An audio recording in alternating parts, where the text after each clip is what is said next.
You need to get up, get out, and get something. Don't spend all your time trying to get high. You need to get up, get out, and get something.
Enough is enough! I have had it! Why so serious? And we hold the world ransom for... Excuse me while I whip this out. Show me that. Broadcasting live from the Armada Studios in Atlanta, Georgia. This is the Sports Jock Show with Wayne Gandy.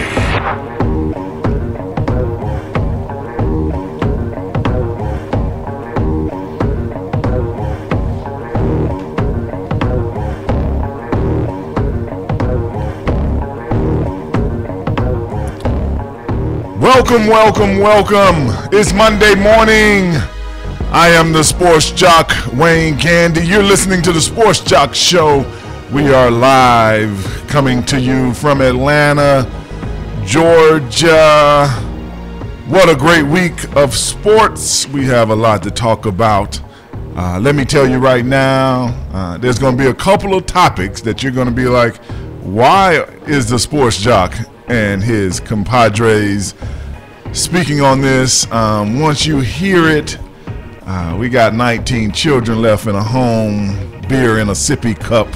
We got a lot of things to talk about today on the Sports Jock Show, along with the Wimbledon champions, Serena Williams and Roger Federer, and maybe the oddest story that I've heard in a while of someone just right out quitting. But to help you and help me go through these next 3 hours, we have the funny man himself, Big Kenny. Happy Monday morning. Good morning. How is everybody doing today? You sound great over there with your new mic. Oh, brother, I really appreciate it. I don't know what happened. The little microphone L's came in the middle of the night, and they did some tinkering behind the scenes, and now everything is more beautiful than they have always been. And speaking of beautiful, the beautiful Miss Desire is also here as well. Good morning. Happy Monday, everybody. I see you have your mascara close in hand there. No, it's lip gloss. My lip gloss gotta be lip popping. gloss. They gotta be popping. That's what Nick and Kenny roll over here. He's sitting next to me. It's a lip gloss. Glittering lips is the key and to Big Kenny. I believe if they do not follow us on social media, Facebook or Twitter, then they do not know that it is official today that Miss Desire is taking the co-host seat. I'm in the middle. I got a memo. I got a memo about that. Because people never talk to us directly. I never got that's the one thing that I love about this show is nobody. I mean, we're in the same room together like a lot, right? And nobody ever talks to you directly, and then you get these emails about all. No. I didn't even get an email. You got a text message. I got a text message. Yeah, I did too. I didn't get an explanation or anything. I got the same little text message like, "Hey, thanks." In the morning, things will be a little bit different. And I found out who has been stealing my newspaper. My newspaper, I'm one of the last people in America to still get print. Yeah. I figure that somebody got to keep these people working, employed. Yeah. I mean, 1 out of 5 Georgians is on unemployment. Right, So right. if They have- everybody go to computer, there's going to be more unemployment. They have a sports jock wing at the USA Today building. You're keeping all of them. I want him this week. He gives great tips. So I'm coming out my house, and I found out today why the good producer likes his dog to pee on my mailbox. Because it gives them a chance to sneak over by the mailbox and steal your My newspaper. newspaper. I figured all that out this morning. Now, think about this. I think when we first started discussing your newspaper coming up missing, that we asked the good producer, do you know anything about the newspaper being missing? Right. And he was like, I I ain't seen no newspaper. Ain't nobody saying nothing to me about no newspaper. And then come to find out it's been him the entire time. And then he'd be the first one talking about, you still read the newspaper? You still read the You still getting it? He's trying to find out, are you still getting double copies so he can pass them out maybe? Are you still getting your newspaper? Yes, the newspaper is still sold. You can buy a year subscription for, I think it's about $125, something like that. It's not much. Wow. For a subscription for a whole year, and you get the paper every day. Every day. So it's not so, it's cheap. Magazines are even, you can get a magazine and send one to a friend. Right. And for free. It's like. get them when I order shoes. The amazing thing about print, like newspapers and magazines, is that it is so affordable for all of that information, and people are so tied to the convenience of computers and smartphones and tablets and all of those things Right. that they'll not get the bargain. You know what I mean? Yeah, they won't cash the coupon. They'll just Right. keep paying for like email services that charge you twice as much a month. Yeah, there's still coupons. I even took a get a free Pepsi 2-liter from Target thing in. It was on my news. Why do they always offer you food bargains? 3 cheeseburgers for $2.99.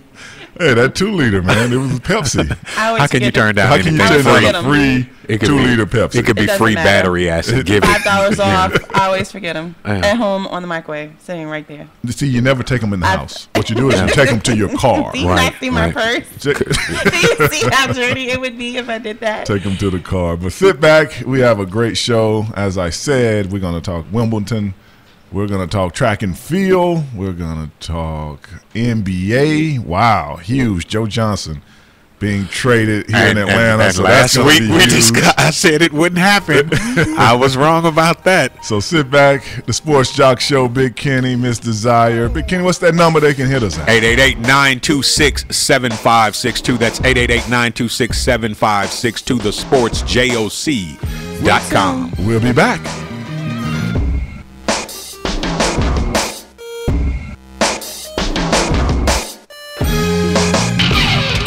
Don't go away. More of the Sports Jock Show with Wayne Gandy is coming up next.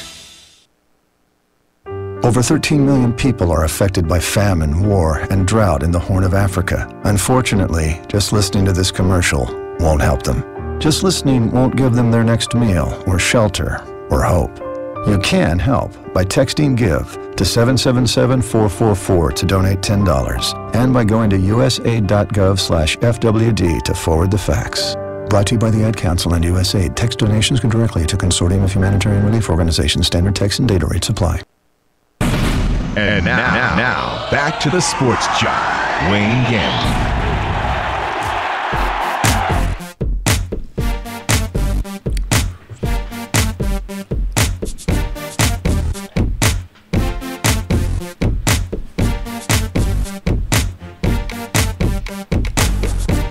Welcome back to the Sports Jock Show. I'm the Sports Jock, Wayne Gandy.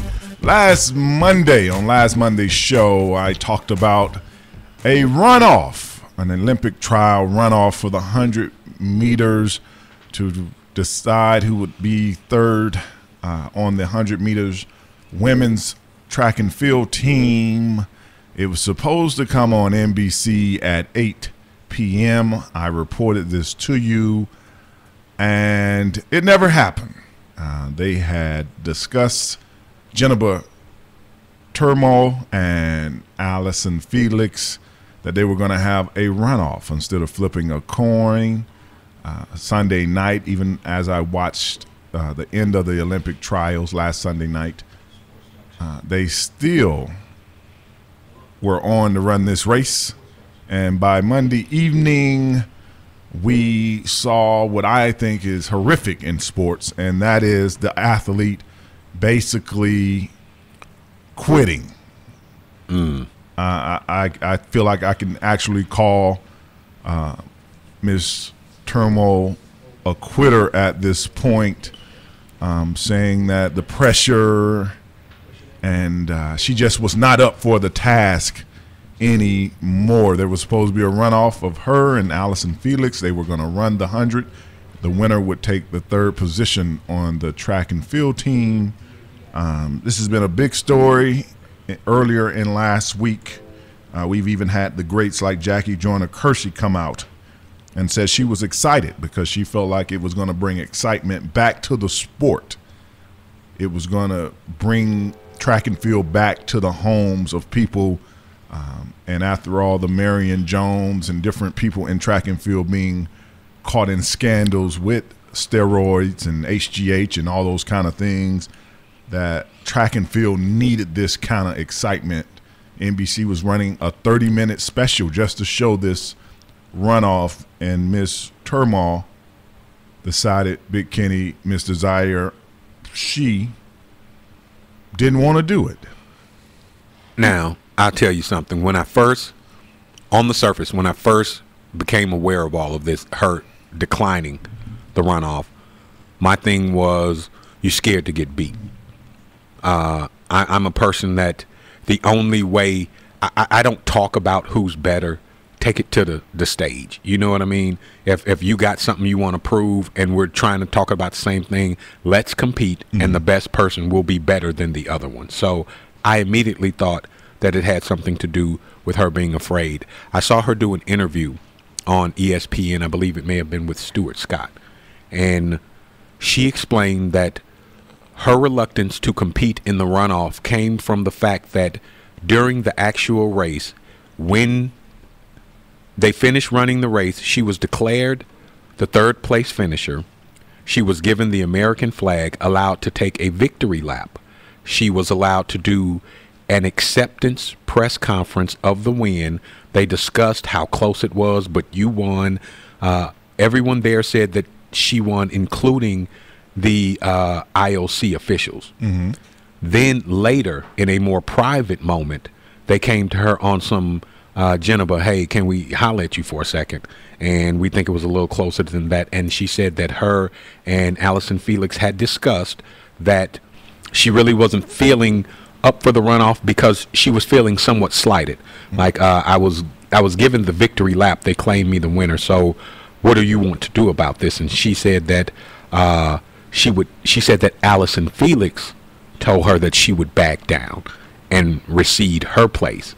And then later, Allison Felix said that what she said is if it could be proven that she wasn't the definite winner, then she would resign her place. So when it wasn't proven she was a definite winner, now she wants to have the runoff. Jennifer said she felt like initially she was betrayed, but then later it was a miscommunication. So that's why she's deciding, because she feels like the IOC could have been a little bit more decisive in their decision making and stuck with the decision that they made. Well, that's all. That sounds good and nice and all that, but we're talking about the competition of sport, right? Yeah, where you can go when the greatest thing about, and we have a call on the line, David. We're going to go to him just a second, but I have to give this to you too, Big Kenny, Miss Desire. Track and field. What makes it exciting, like anything, like team sports, is it's not subjective. You either win or you lose. It's not a judge over there rating you 8.2, right, 7.9 on the dive. This is you win or you lose. His feet weren't pointing. They know what you're getting into when you get in it. So. Exactly. So hold on. Let's take this call. David, are you there? Yes, I'm here. Good morning. Good morning to you. We're talking about the Allison Felix, Jennifer Turmoil runoff that Jennifer decided to step aside. Do you have a comment on that? Yes, hearing both your comment and Kenny, I just don't understand. Like, I mean, you're groomed as an athlete, male or female, to be a competitor from day one. Okay, she felt slighted and everything, but here's an opportunity for her to run off. And it's not like she's having this run off against a stranger. I mean, this is her actual teammate that she trains with. So they run against each other all the time, and it's like, this is every 4-year opportunity to go to the Olympics, the epitome of track and field. And although she felt a certain way, here's your opportunity to say, okay, let's settle this in fair and square, let's have this runoff, and let the whole world see it and be the judge of it again, since it was so close. And she just waved the white flag. I mean, as, you know, looking at it from an athletic perspective, like, wow, it's just like you just surrendered. You just gave up. And David, I agree 100% with you. Even just basic armchair athletes are saying that you quit because, as you alluded to earlier, I feel like if there's a situation where you slighted me. Thank you, David, for calling in. Thank you so much. If you slight me, then, okay, I was slighted, but I'm going to show you why you were wrong in slighting me. Correct. I'm about to blow the brakes off of this chick in this runoff. It's only 2 of us, so watch really close because she's going to be super far behind me. And now, not only did you slight me, but you owe me an apology. She's breathing really hard, and she lost. And now y'all know that I am better than her. So, I mean, for me, I'd want to compete just out of some, I mean, call it egotistical. Correct. But my competitive nature would make me want to get in the game. And Ms. Desire, isn't this the essence of competition? Like, you just want a chance to show your stuff, to show your ability. Yeah, I agree. I agree with both of you on both standpoints. It is competition. I'm very competitive. And sometimes you just got to get in there and show them what it is. Whether you feel like the outcome is what you want it to be or going to be what you want it to be or not, you need to get out there and show them that you can do, you can do what you set out to do. And this kind of attitude from Jennifer makes me feel like this is why you wasn't in first place. Mm-hmm. Right. Because you go out and you will quit. I mean, that's all I can ever, it come down to 2 people. And they let you actually square off. Like, this is not like they go behind closed doors and come out like, well, we decided to go with Kenny. Right. Mm-hmm. You know, no, y'all 2, here's the stick, fight. Right. Who wants it the most? Who wants it the most? It's the competition and that's where I feel like the different athletes. Otto Bolton, he spoke about, he was disappointed in a lot of the track athletes. Like, this was a chance, even though they, track and field didn't have a rule, but this was going to be the first runoff. And all of these track and field greats wanted to see this. I wanted to see this. We talked about going home, set your, TiVo, whatever you're going to do, watch this runoff. You almost said VCR. Do they still have those? Who has those? VCR? Sports Jock was the first to get one, and he's still using it today. I do still have VHS tapes, though. Yeah, and it's attached to a super high definition screen television now. But that's when I saw this, and I was like, wow, it's one thing to lose, but to quit, and it's no different than Roberto Duran. He will always be known for no mas. No mas. And I think for me, that's what I'm most disappointed in. I'm never mad at a person for losing as long as you play hard as you can. And you give your best. If you give your 100%, and that's across the board. I tell my children, if you try your best and all you get is a C, then I'm satisfied with that. But if I know you can get A's and you're giving me B pluses, I need more out of you. So this person, win or lose, you could have competed, given it your all, and taking the outcome of what your talents had available for you. And she chose the other option. And forever, people will see her as somebody that might blink. Right. I mean, I don't want people on my team that may blink. And we're talking about the Olympic stage. The Olympic stage. We're not talking about qualifying for the state championship. We're talking about something that comes along every 4 years. Brazilian women, women from Switzerland, women from Germany, from Japan, from the Middle East, just honeys from everywhere. Right. And as an Olympic, it's not like the Olympics is like team sports where you try to make it to the professional.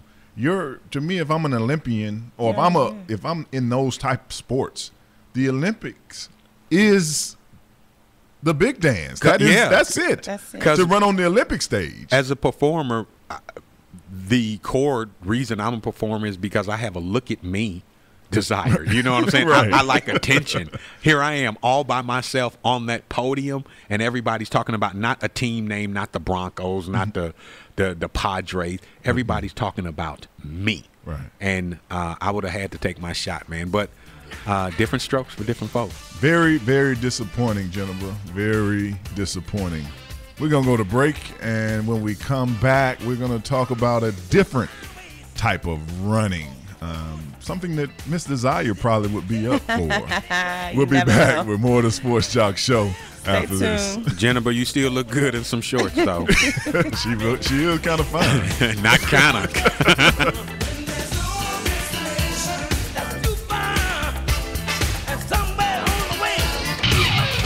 Don't go away. More of the Sports Jock Show with Wayne Gandy is coming up next.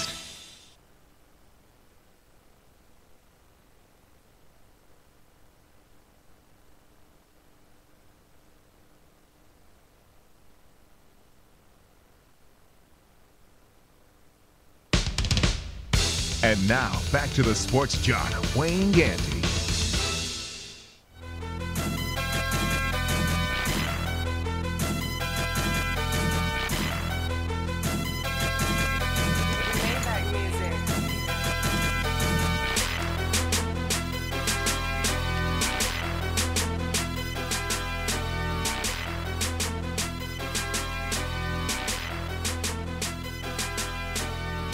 Welcome back to the Sports Jock Show. I'm the Sports Jock Wayne Gandy. We were talking about Olympic sprinting and the failure of Jennifer Turmo just dropping out of the runoff between her and Alex and Felix last week. There's a different kind of running that happens every year on this planet that we call Earth, and that is the running of the bulls. In Pamplona, Spain, my friend. And that's this week. It started on Saturday. They have 8 different days, 8 races each day, where they basically put 6 wild bulls and let them go and chase you down the street. Big Kenny in Chicago, y'all call this crime. No, in Chicago we call it third grade. And keep in mind that these are not just bulls. No, these are the primest. These bulls are the bulls that the Lamborghini symbol is designed around. It's the real one. These are fighting bulls. These are fighting bulls. These are the strongest, most aggressive, most mad, instinctively trained to hurt you bulls that they get. So and they do this over an 8-day period. From the 6th to the 14th. Because risking your life is really not just a one-day thing. You know what I mean? I need 7 days. It's 6 bulls, and so far, they've already had 6 people get injured. One lady got gored in the leg. And this is a sport. How come the ladies just don't stay at home for this one? You know what I'm saying? What about the running of the bulls bake sale? Somebody needs to handle that. I want to ask you what is the turn on of having a bull chase you down a tight street? Like, it's not like you got a lot of room to dodge. Bruh, I will say this. It's interesting that this comes up because there was this young man was recently mauled by some monkeys.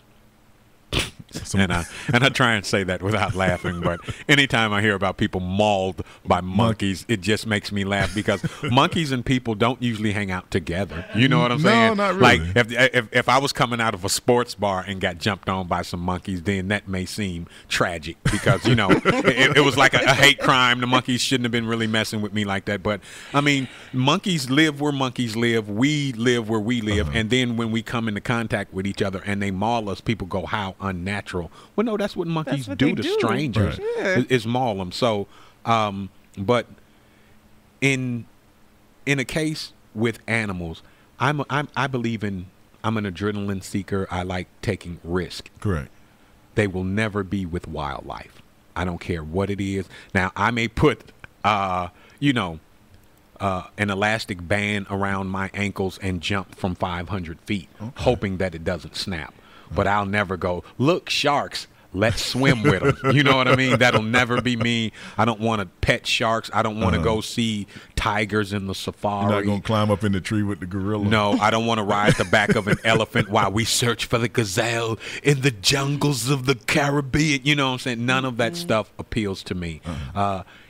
And when you see people like my man Steve Irwin, who was a professional with wild animals, get the big 86 messing around with wild animals, and he's an expert, that should say to you that this is nothing to play around with. Right. You know, but I mean, these people are accountants and hairstylists. And they flew, and a lot of them flew 10, 12 hours. Right. To Just get to off go, a plane. Right. Get real drunk. Because I'm figuring you were You doing have to be. some type of drug. Listen, for you to right even come before up the with the gun idea. blew. For you to come up with the idea, you got Let's to be let a pretty bull high run already. behind us. Very fast. And hope we can outrun. And hope we can live. And the interesting thing is, say you and one of your friends are out there, and y'all, you're basically running the same speed. You see the bull coming. I mean, this is a battle for survival. That's a trip. I already know what you're going to say. I'm a trip you, Kenny. Do you trip him down? I'm just saying. I'm a trip you. I'm just saying. Where are you at? Listen, when is the point where Miss Desire, personal survival Miss Desire, survive. and Sports Jock, I would like to say right now, for the record, that y'all have hurt me in a situation where I am running with my friends and the bull is getting close. How dare you ask me? You know for a fact I would push you down. Somebody is You out. know I would push you down. There is no need to even ask me No that. need for discussion. So there is survival instinct. And now this is the thing. It's not like they're running from 6 bulls on a football field where you can like pull a juke move on the bull. You know, it's super narrow alleyways with thousands that's what I was of people. saying. Right. It's not like you got a lot of room but to move around. I think the first thing I would do, I wouldn't push my friends first. I would push strangers first because I don't really care about strangers like that. But if I had pushed as many people as I could push and my friend was the last person to be pushed, yeah, you going down. You got to go down. So, yeah. Running with the bulls. Miss Desire, do you have anything that you would like to try? Now that we're talking about doggone animals and stuff chasing after you, there is in Illinois, they're saying there's a toothy fish that can weigh up to 55 pounds that is eating testicles. So check it out. They're eating testicles. I thought you were gonna say hang gliding. I was looking for like hang gliding or something. I'm saying that it's called a pacus. It primarily. I knew a girl from Illinois that used to eat testicles, and she was kind of cool with me. I'm just saying, I don't know. Is this a bad thing? This it's on Weird News. Okay. Weird News. Go check it out. See, that's why I don't get around animals.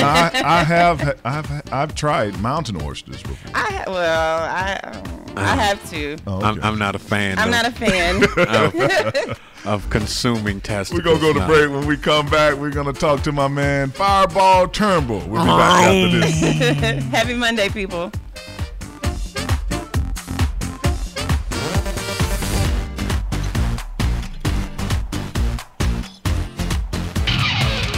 Don't go away. More of the Sports Jock Show with Wayne Gandy is coming up next. Psst. Hey, over here. What? Right here, on the side of the house. Who said that? Look down. I'm right at your feet. Wait, the basketball? Yes, the basketball. Right down here, where the kids left me a long time ago. Man, you know how lonely it is being a ball and not being able to bounce or roll? Excuse me? Remember when you got me for the kids? You said, now kids, you have no excuse not to go outside and play. Uh-huh. Wow. I'll miss flying through the air and hearing the shouts of joy when I swish through the basket.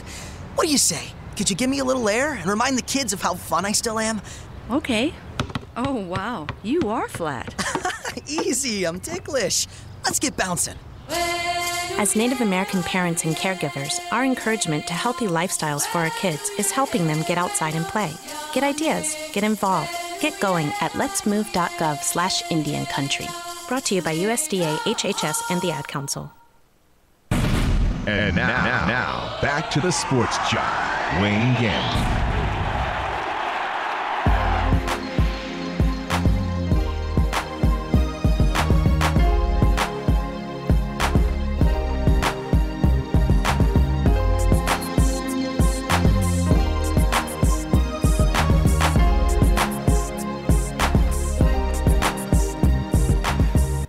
Welcome back to the Sports Jock Show. I'm the Sports Jock Wayne Gandy, and Mr. Zai, I do not need any lip gloss. I don't know why this is. How did this? Why is this over here? It rolled. You can roll it to Kenny. It's actually He does pretty makeup. good.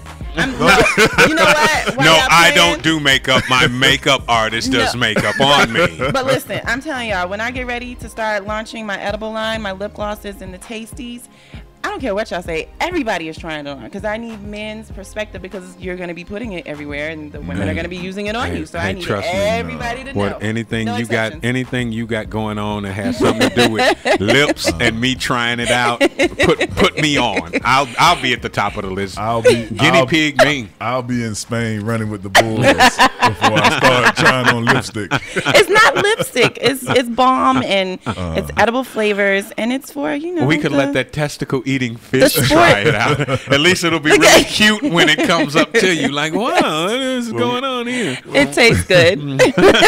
We're talking about dangerous events, and NASCAR is always the most dangerous, one of the most dangerous sports that you can basically be in when you're going 200 miles per hour with about 40 other men in a circle.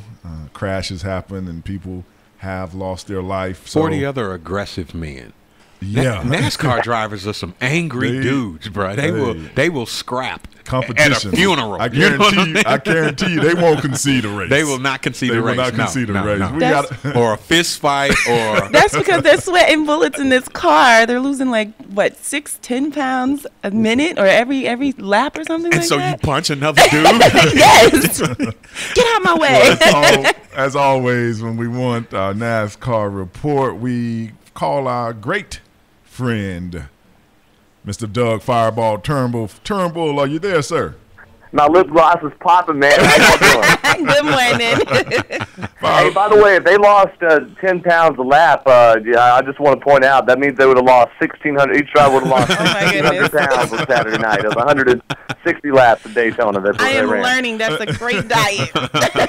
It's more like 6 to 10 a race. But, you know, whatever. That's it's close enough, right? Fireball, before we talk about Daytona, I want to ask you, because you're a daredevil, I can just tell. Yeah.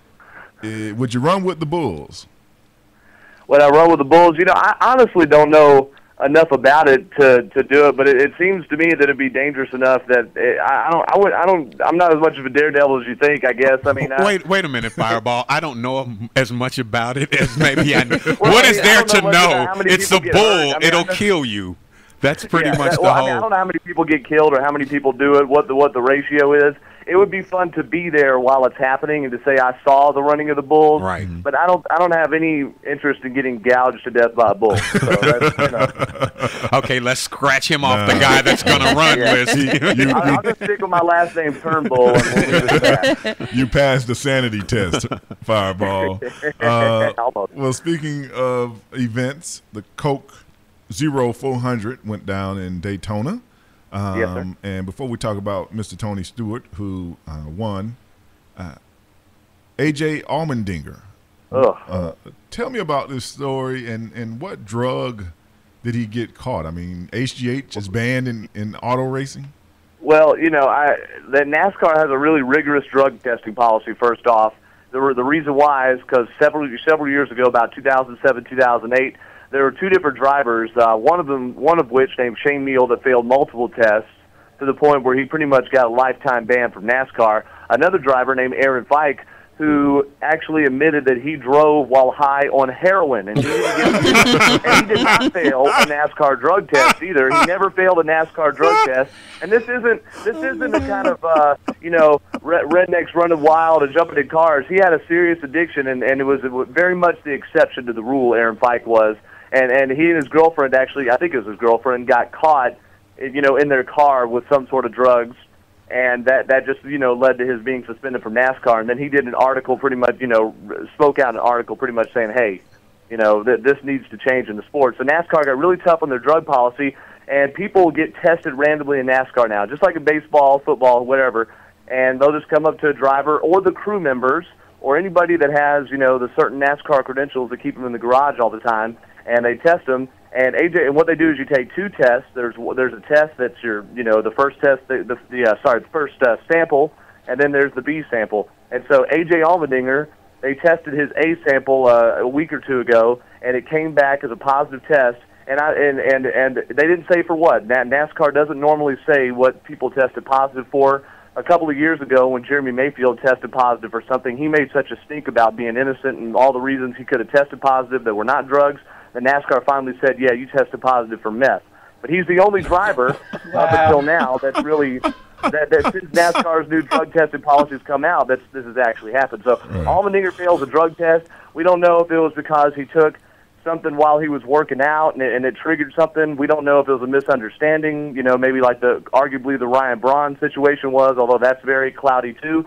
But Allmendinger has not come out and said that he did not do drugs. His team has not really said anything either for or against him, but what they had to do, guys, this is the craziest part. I know you think the drug part is crazy. They had to fly in their driver. Penske Racing has a driver in the Nationwide Series, Sam Hornish Jr., and he's got a call at 6 o'clock while he was filming a segment for Speed Center, a news show on the Speed Channel, and said, we need you down in Daytona. He hopped in a private jet and got to the race literally 10 to 15 minutes before the green flag. That's cutting it close right there, guys. And if it hadn't been for all that cocaine he was consuming, he would have never been able to focus. No, I'm just kidding. Before we go to break, Fireball, one question: would there have been a penalty if they couldn't have found someone to race? Well, no, they had a driver at the track, Kenny Wallace, standing by. Okay. And by the way, Allmendinger has an indefinite drug suspension until his B sample is tested, and then NASCAR will announce whether they're going to reinstate him or how it works. But obviously, bad stuff for Allmendinger, who's having a tough year, his first year with a really good team, Penske Racing. And they do tell Allmendinger what he failed, what they found. I'm not clear on that. I do not think they do. I think they just say that you tested positive. Oh, he knows. It's not like he's not aware that he's doing meth. It's just like in baseball and all the other sports. There's a lot of things. If you take cold medicine and don't tell NASCAR or something kind of questionable, you could be not a druggie and fail a drug test. And that's why I want to be slow to rush to judgment here. These guys, it's not, NASCAR ain't the same way it was. They're not moonshine haulers anymore. A lot of them are, sophisticated guys that are coming up through the sport, so to speak. And I don't know we know him personally or anything. He may have a drug problem or may have just taken a hit of the reef one time. And well, Fireball, hold that thought. We're going to go to break. We'll come right back. More of the Sports Jock Show right after this. What is this, the 70s? It. Yes. They said on heroin. The new 70s. Sometimes I feel I'm just a disappointment to y'all.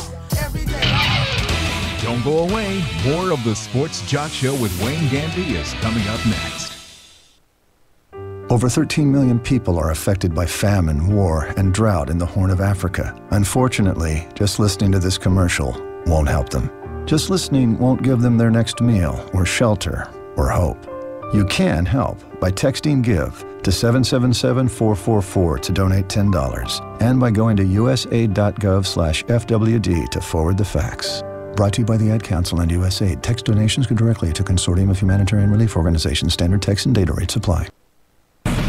And now, back to the Sports Jock, Wayne Gandy.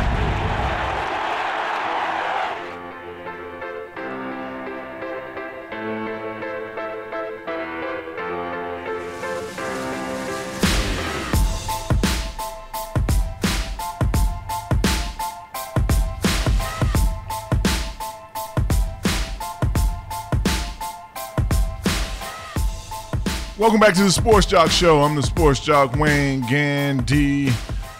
When we left, we were talking NASCAR and finding out that you can drive on heroin and you can even race on heroin. Listen, just don't get caught. I can't believe that's a little extreme. I can't believe that they suspended a guy for racing on heroin. Have you ever seen a heroin addict and how they just nod off almost into an unconscious state? For this dude to be focused enough that he can stay awake enough to navigate a car at hundreds of miles an hour in between nod offs, he ought to be inducted into the Racing Hall of Fame. And as you know, when you listen to the Sports Jock Show, our main man in the NASCAR field is Doug Fireball Turnbull. Fireball, the Coke 0400 in Daytona. Tony Stewart taking the flag and what amounted to a great race. He had to win on the last lap. Is that correct? Yeah, I mean, it definitely was an exciting finish, and I'd say a pretty deep. I won't say great, but it was a good finish. And what happened? What it amounted to is the points leader, Matt Kenseth, who's been in the news a lot because he's announced after 10-plus years he's leaving the Roush Fenway Racing Team, the number 17. He and his teammate Greg Biffle, even though all the cars are pretty much the same at Daytona and they go relatively the same speed, he and Greg Biffle had just a little bit more edge, and between those two, they led just about all of the race. Kenseth leading more than Biffle, and so everybody knew that they were the ones to beat. And so toward the end of the race, as people started stepping out of line and trying to kind of pass the two leaders there, everybody knew that the trick to winning that race was to get up next to him. Everybody's drafting, pushing each other's bumper through the air and just get more speed. And everybody knew if they got up to Biffle or Kenseth to try to dip down, and what happens is when you're next to him on the outside or the inside, if you kind of get up and break up the air in between the two cars, you could break them apart, and then they lose speed. And so Tony Stewart, and the last lap was crazy. There were people running all into each other, and then finally a big wreck just before the finish. Tony Stewart got a great run on the outside of Kenseth and Biffle, and he dipped right halfway in between those two cars on the outside. It wedged them apart, and then he side drafted off of Kenseth, and he took the lead there at the very end of the race. And then behind him, Greg Biffle, went from in turn 3 being in second place to finishing 21st. Matt Kenseth stayed out of the wreck and finished, second, but a ton of people wrecked. And pretty much, I wouldn't call it a great race because it was a total crapshoot. Everybody just sat there behind Matt Kenseth until the very end, and then they went crazy. Their hair set on fire, and a ton of people wrecked. So it was exciting, but it probably wasn't the best kind of racing per se. That's what a racing purist would say. All right. Tony Stewart winning his 18th victory at Daytona, second only to Dale Earnhardt Sr., 34 wins.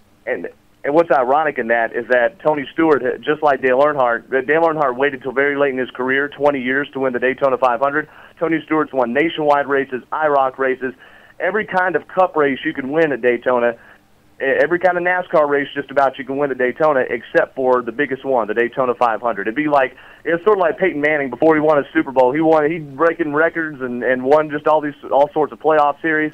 But until he won that Super Bowl, that's what sort of validates your career. And Stewart's done it all, but he hasn't won that Daytona 500. Fireball, one of the most interesting statistics I saw that came out of Saturday night's race was Daytona had 57,000 seats that were not sold. Oh, man. They say that the economy seems to be what is the culprit of the sagging ticket sales. But we all know that sporting events are about profit.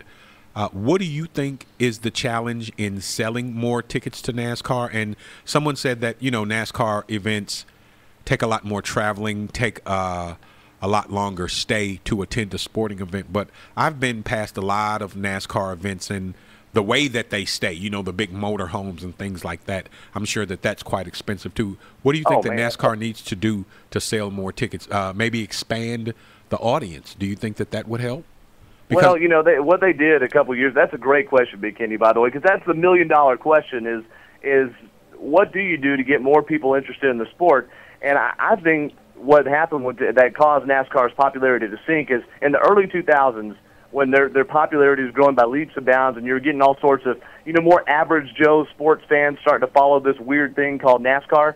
NASCAR started making changes, and teams started making changes, and the money got bigger, and it just became a more vanilla product. And so it alienated its diehard fan base, the blue-collar guys who, let's face it, like to see people from North Carolina winning races instead of people from California. And it wasn't just the people, but the drivers didn't have as much attitude. They really aren't as brawly and everything now as they were, say, in the 60s, 70s, and 80s. You know, now they're a lot more vanilla because the sponsors put a lot more pressure on them to act clean. Well, let me ask you something, Doug. Is that part of, I think, what could help with ticket sales is right now the perception of NASCAR is that it's a good old boy sport. So that eliminates the other demographic of the world that don't consider themselves good old boys. So if you would maybe soften that image a little, do you think they could sell more tickets? I don't because I think that a lot of the other people, the Joe Schmo sports fans, are who don't really, you know, who just kind of see racing, you know, when they're flipping channels, don't really. The racing right now, and the one big problem is the racing's not good enough. You know, it's just they're not passing enough. It's just not exciting enough. And so you're not going to get the average sports fans watching just people going around in circles with no context. The blue-collar guys, they're alienated because the sport's gone for being, it's literally gone for being build a car in your backyard or with a small team and go to the racetrack and compete. It's gone from that to being multi-million-dollar corporations running around in circles. And the sports diehard fan base are the ones that have been hit hardest with the economy. You know, it's not the upper middle class. It's not the rich people necessarily. I mean, everybody's suffering, but, you know, it's the people that are plumbers, pipe fitters, electricians, you know, that kind of deal. And it's so expensive to go to a racetrack. You sit in so much traffic a lot of times, and it really costs hundreds of dollars to go to a race if you want to be there the whole weekend. That people are just like, hey, I could flip on my 46-inch, you know, TV at home that I paid only $400 or $500 for, and watch all the races and follow them on the internet and not have to go through any of the BS. And I know diehard NASCAR fans who aren't into any of the drivers now who feel that way. All right, Fireball, thank you for calling in, helping us with the NASCAR report. As always, very informative. Glad to do it. We'll be back with more of the Sports Jock Show after this. Don't go away. More of the Sports Jock Show with Wayne Gandy is coming up next. Psst. Hey, over here. What? Right here, on the side of the house. Who said that? Look down. I'm right at your feet. Wait, the basketball? Yes, the basketball. Right down here, where the kids left me a long time ago. Man, you know how lonely it is being a ball and not being able to bounce or roll? Excuse me? Remember when you got me for the kids? You said, now kids, you have no excuse not to go outside and play. Uh-huh. Wow. I'll miss flying through the air and hearing the shouts of joy when I swish through the basket. What do you say? Could you give me a little air and remind the kids of how fun I still am? Okay. Oh, wow. You are flat. Easy, I'm ticklish. Let's get bouncing. As Native American parents and caregivers, our encouragement to healthy lifestyles for our kids is helping them get outside and play. Get ideas, get involved, get going at letsmove.gov/Indian Country. Brought to you by USDA, HHS, and the Ad Council. And now, back to the Sports Jock, Wayne Gandy.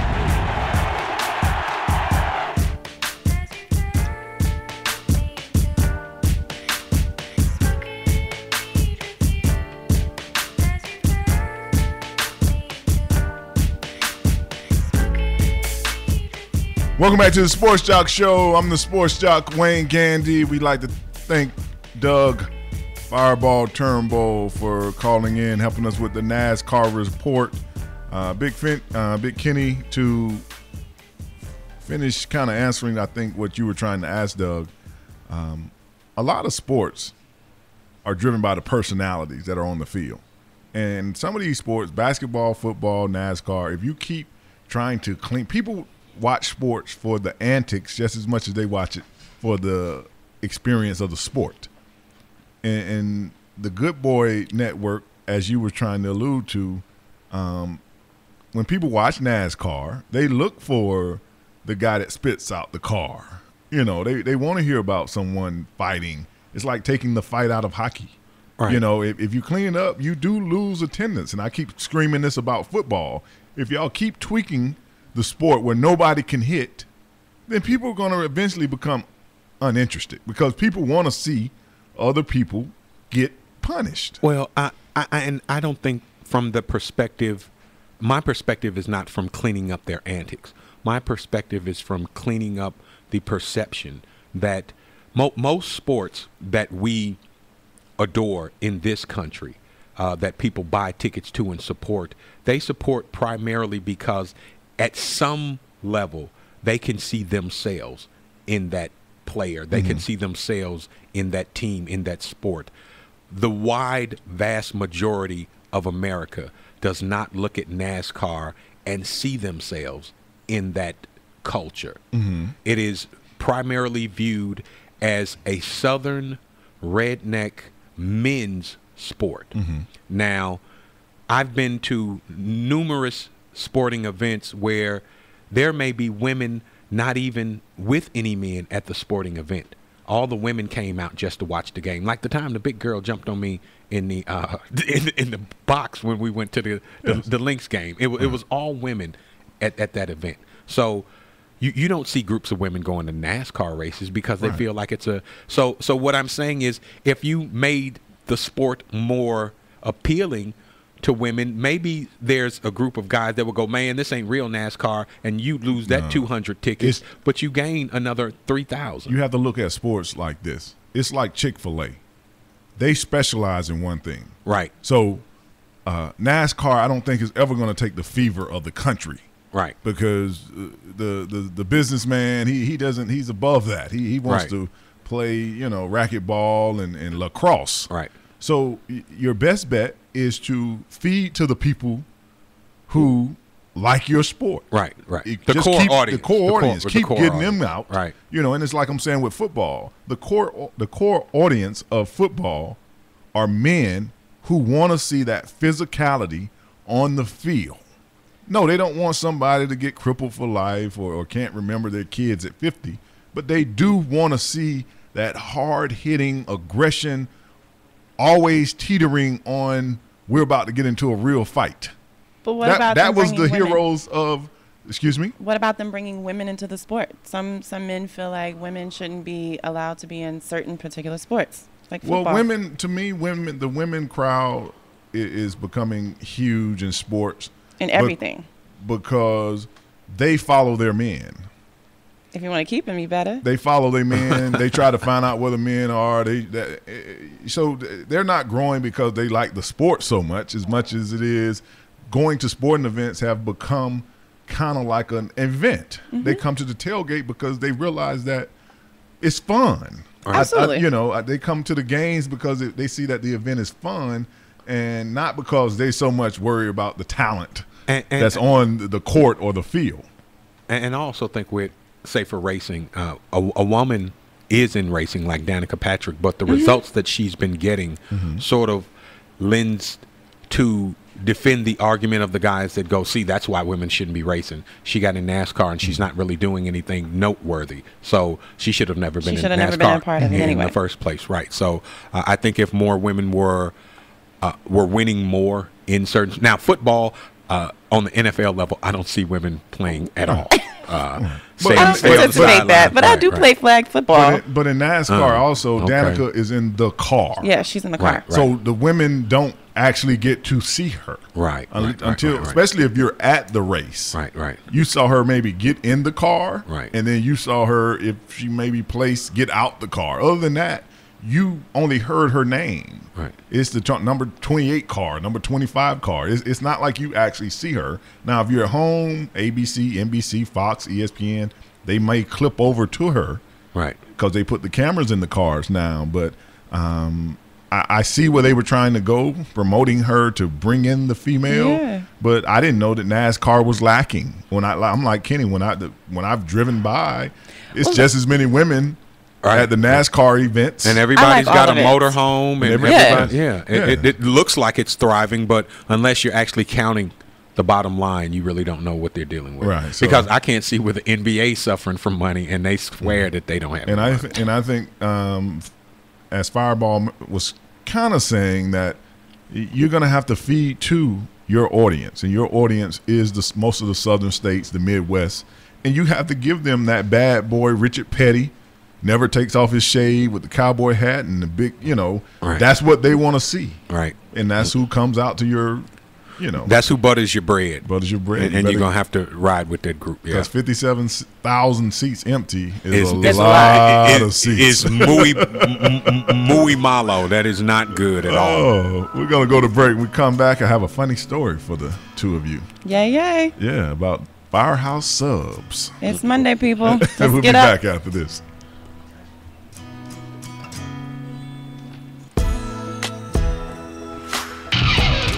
Don't go away. More of the Sports Jock Show with Wayne Gandy is coming up next.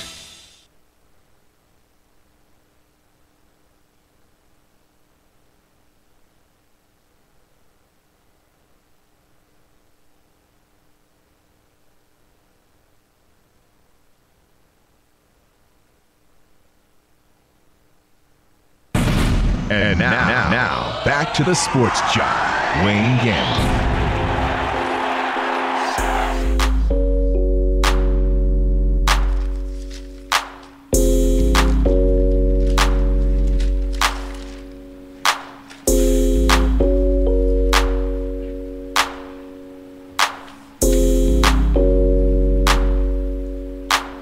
I'll beat that. Oh.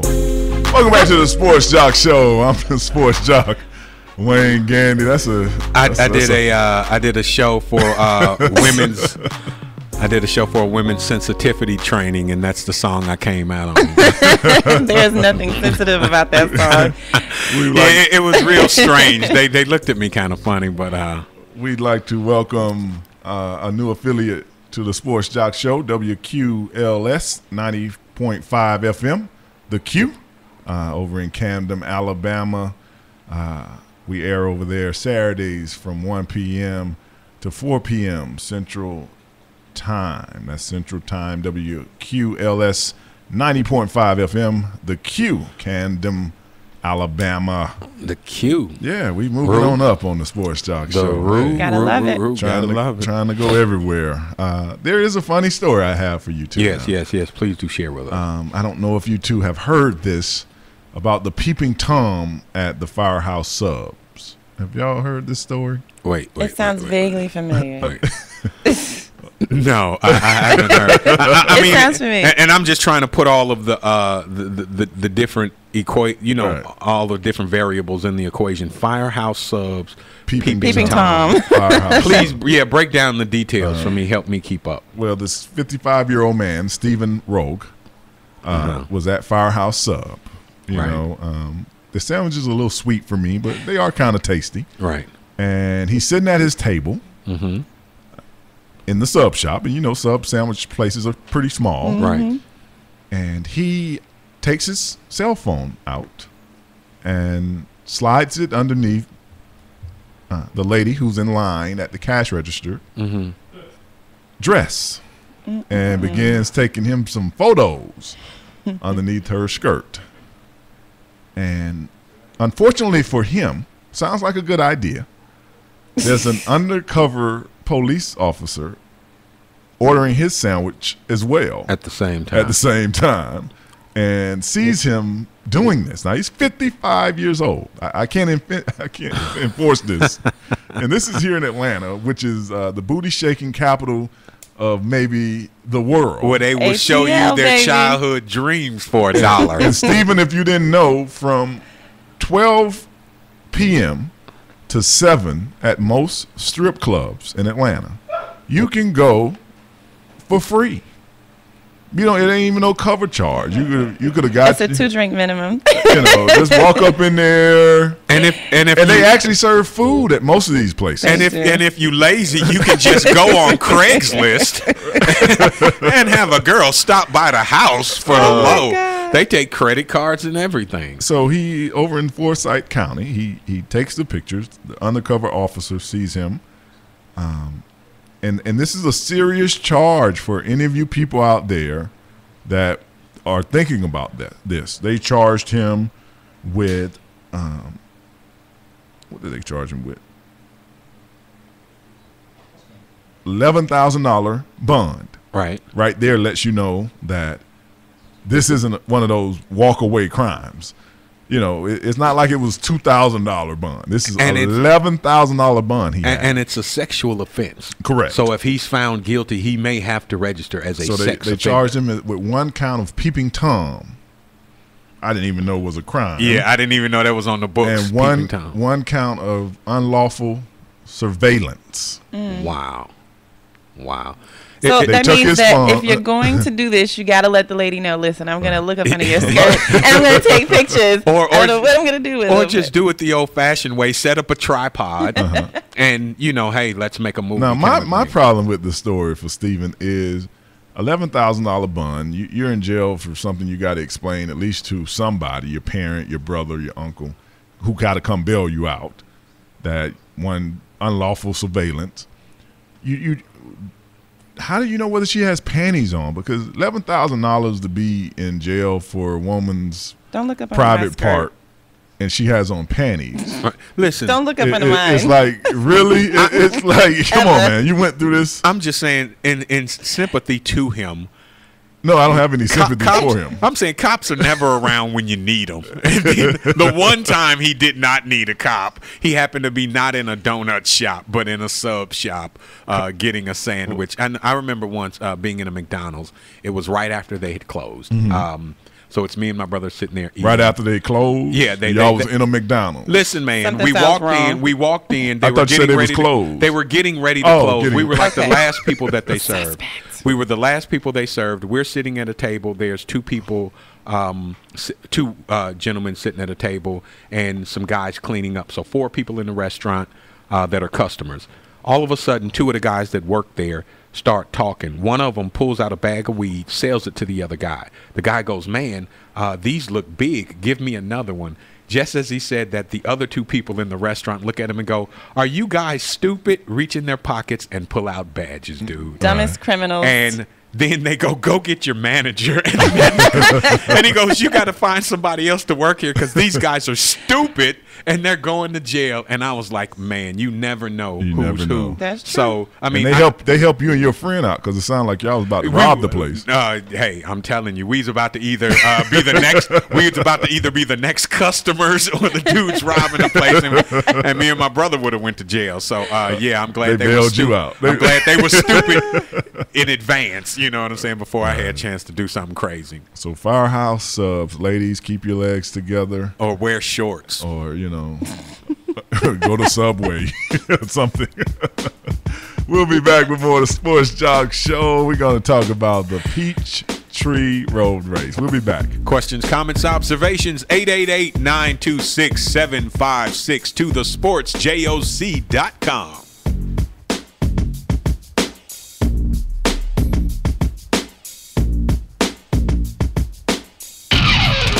Don't go away. More of the Sports Jock Show with Wayne Gandy is coming up next. Psst. Hey, over here. What? Right here, on the side of the house. Who said that? Look down. I'm right at your feet. Wait, the basketball? Yes, the basketball. Right down here, where the kids left me a long time ago. Man, you know how lonely it is being a ball and not being able to bounce or roll? Excuse me? Remember when you got me for the kids? You said, now kids, you have no excuse not to go outside and play. Uh-huh. Wow. I'll miss flying through the air and hearing the shouts of joy when I swish through the basket. What do you say? Could you give me a little air and remind the kids of how fun I still am? Okay. Oh, wow. You are flat. Easy, I'm ticklish. Let's get bouncing. As Native American parents and caregivers, our encouragement to healthy lifestyles for our kids is helping them get outside and play. Get ideas, get involved, get going at letsmove.gov/Indian Country. Brought to you by USDA, HHS, and the Ad Council. And now, back to the Sports Jock, Wayne Gandy.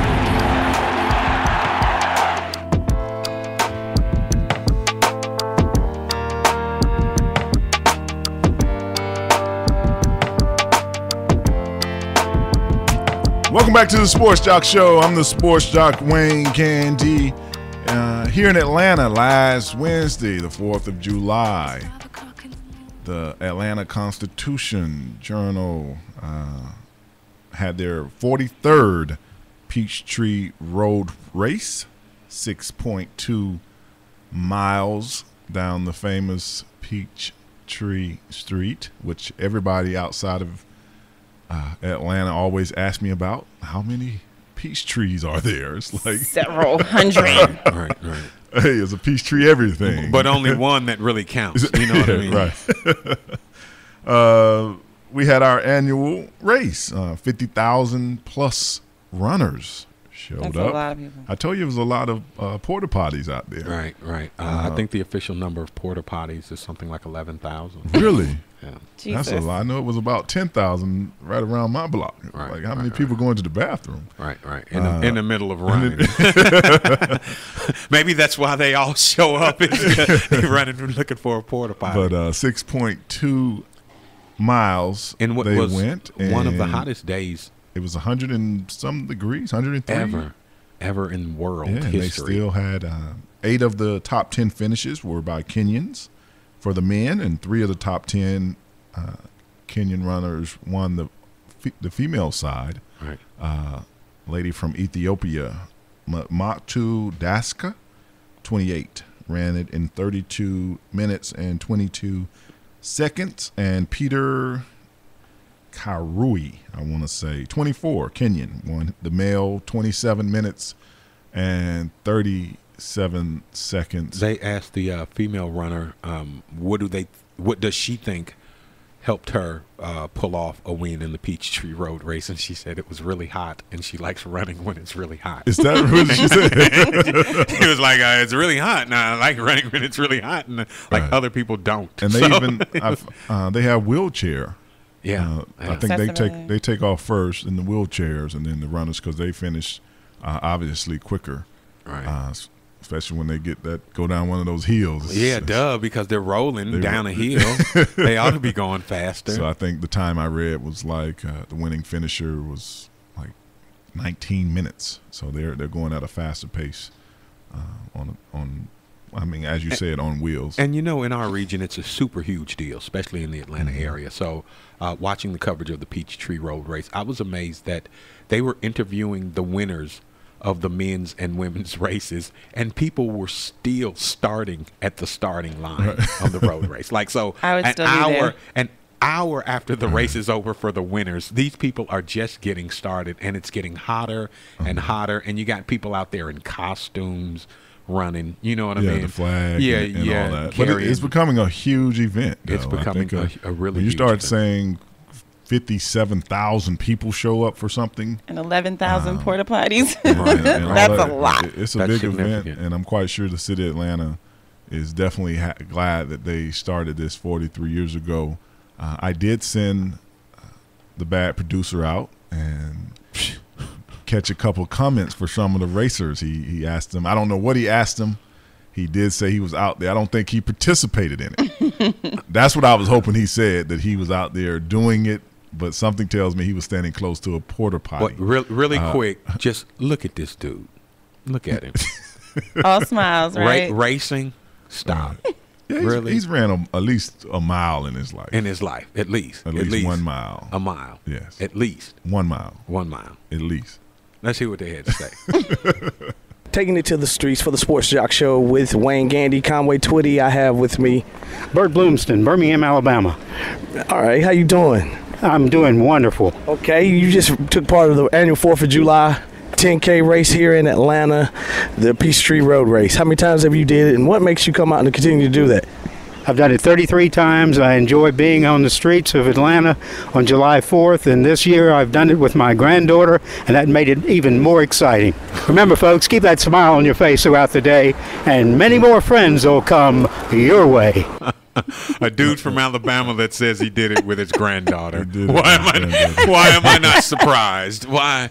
But you can see how it's becoming a family 33 years affair that people really are starting to. This is big in this country. 33 years. I'm always happy, just like when I reported I went out to the kickball game. It's so good to see us getting back to some of the things that made the United States the United States. Right. You would think by now, everybody wants to play cards on the computer, and I'm playing some dude in poker in Iowa, and it's like, that's not fun. Where are your real friends Human at? interaction. You don't have a friend that you can call over and play cards with. You got to play with a dude in Iowa. Some 9-year-old that's playing around on his dad's computer in Iowa. So okay, so am I wrong that I let my kids play dominoes with me? No. I'm teaching them how to play dominoes strategically so that whenever they, play with their friends. Do you know how socially ostracized your kids would be if they showed up at a party and didn't know how to play dominoes? People would think they were federal agents. But they're little. These dudes little. Undercover shouting, no, bro. They with the people right now. That's when they say, don't you know who my mom is? Yeah. Let's see what someone else had to say about the Peachtree Road Race. Taking it to the streets for the Sports Jock Show with Wayne Gandy, Conway Twitty, and I think I see my youngest participants in the big race, not the junior race, but for the world's biggest 10K Peachtree Road Race. I have with me Catherine, John. What made you two youngsters run and participate in the biggest race on the 4th of July?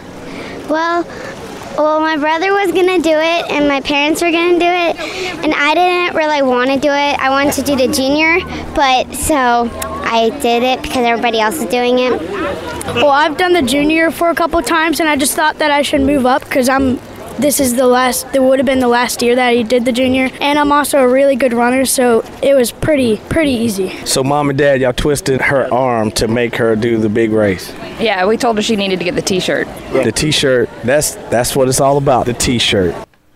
How old were they? 9 and 12. And I guess he's saying that's the last year, so when you're 13, you have to run the real race.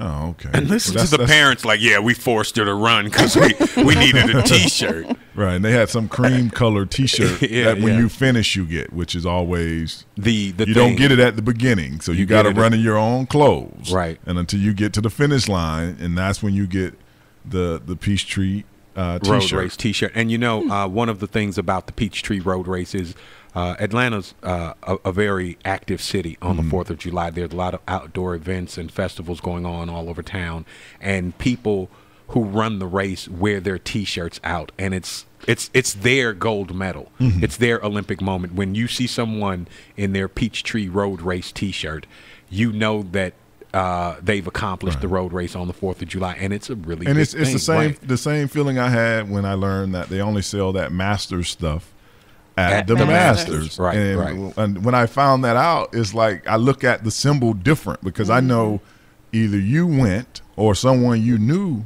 went to the Masters. They must like you because this stuff is very expensive. Right. Their champagne glasses are crazy. So speaking of which, you gave us beautiful visors from the Masters, and I'm afraid to wear mine now. I don't wear it. I have a hat rack at home, and it just sits there so like in plastic. What he's saying is don't buy him any more visors. I'm saying you just know your uncle. Every day. No, I'm saying it's such a beautiful, authentic piece of sports memorabilia that I don't want to be out like at the strip club and forget about it. You know what I mean? I done had 9 shots of vodka and some tequila, and now it's at the park somewhere. It's valuable to me, which is why I want to keep it in pristine condition. Suck up.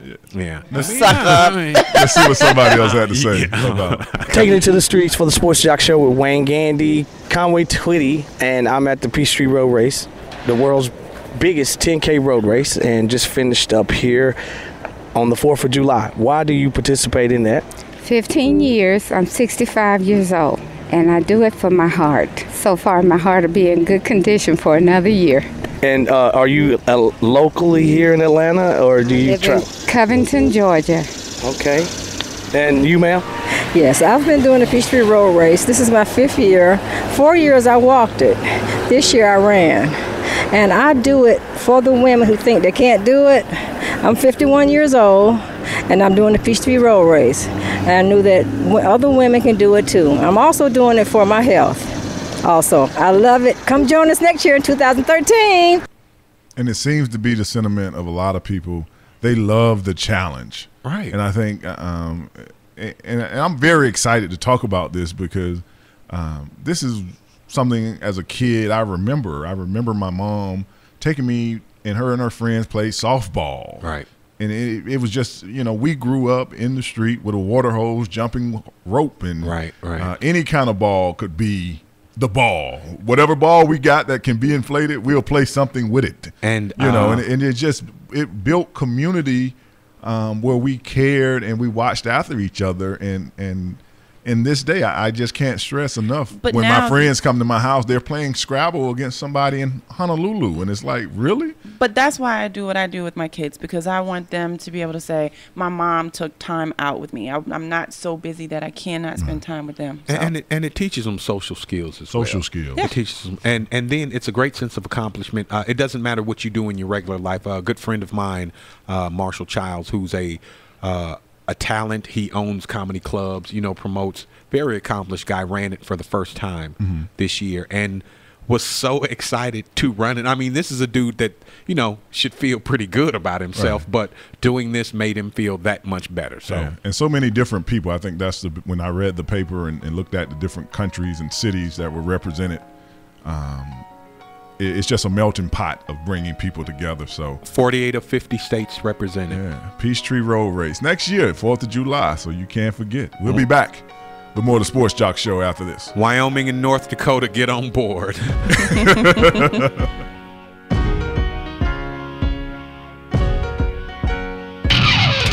Don't go away. More of the Sports Jock Show with Wayne Gandy is coming up next. Psst. Hey, over here. What? Right here, on the side of the house. Who said that? Look down. I'm right at your feet. Wait, the basketball? Yes, the basketball. Right down here, where the kids left me a long time ago. Man, you know how lonely it is being a ball and not being able to bounce or roll? Excuse me? Remember when you got me for the kids? You said, now kids, you have no excuse not to go outside and play. Uh-huh. Wow. I'll miss flying through the air and hearing the shouts of joy when I swish through the basket. What do you say? Could you give me a little air and remind the kids of how fun I still am? Okay. Oh, wow. You are flat. Easy, I'm ticklish. Let's get bouncing. As Native American parents and caregivers, our encouragement to healthy lifestyles for our kids is helping them get outside and play. Get ideas, get involved, get going at letsmove.gov/Indian Country. Brought to you by USDA, HHS, and the Ad Council. And now back to the Sports Jock, Wayne Gandy.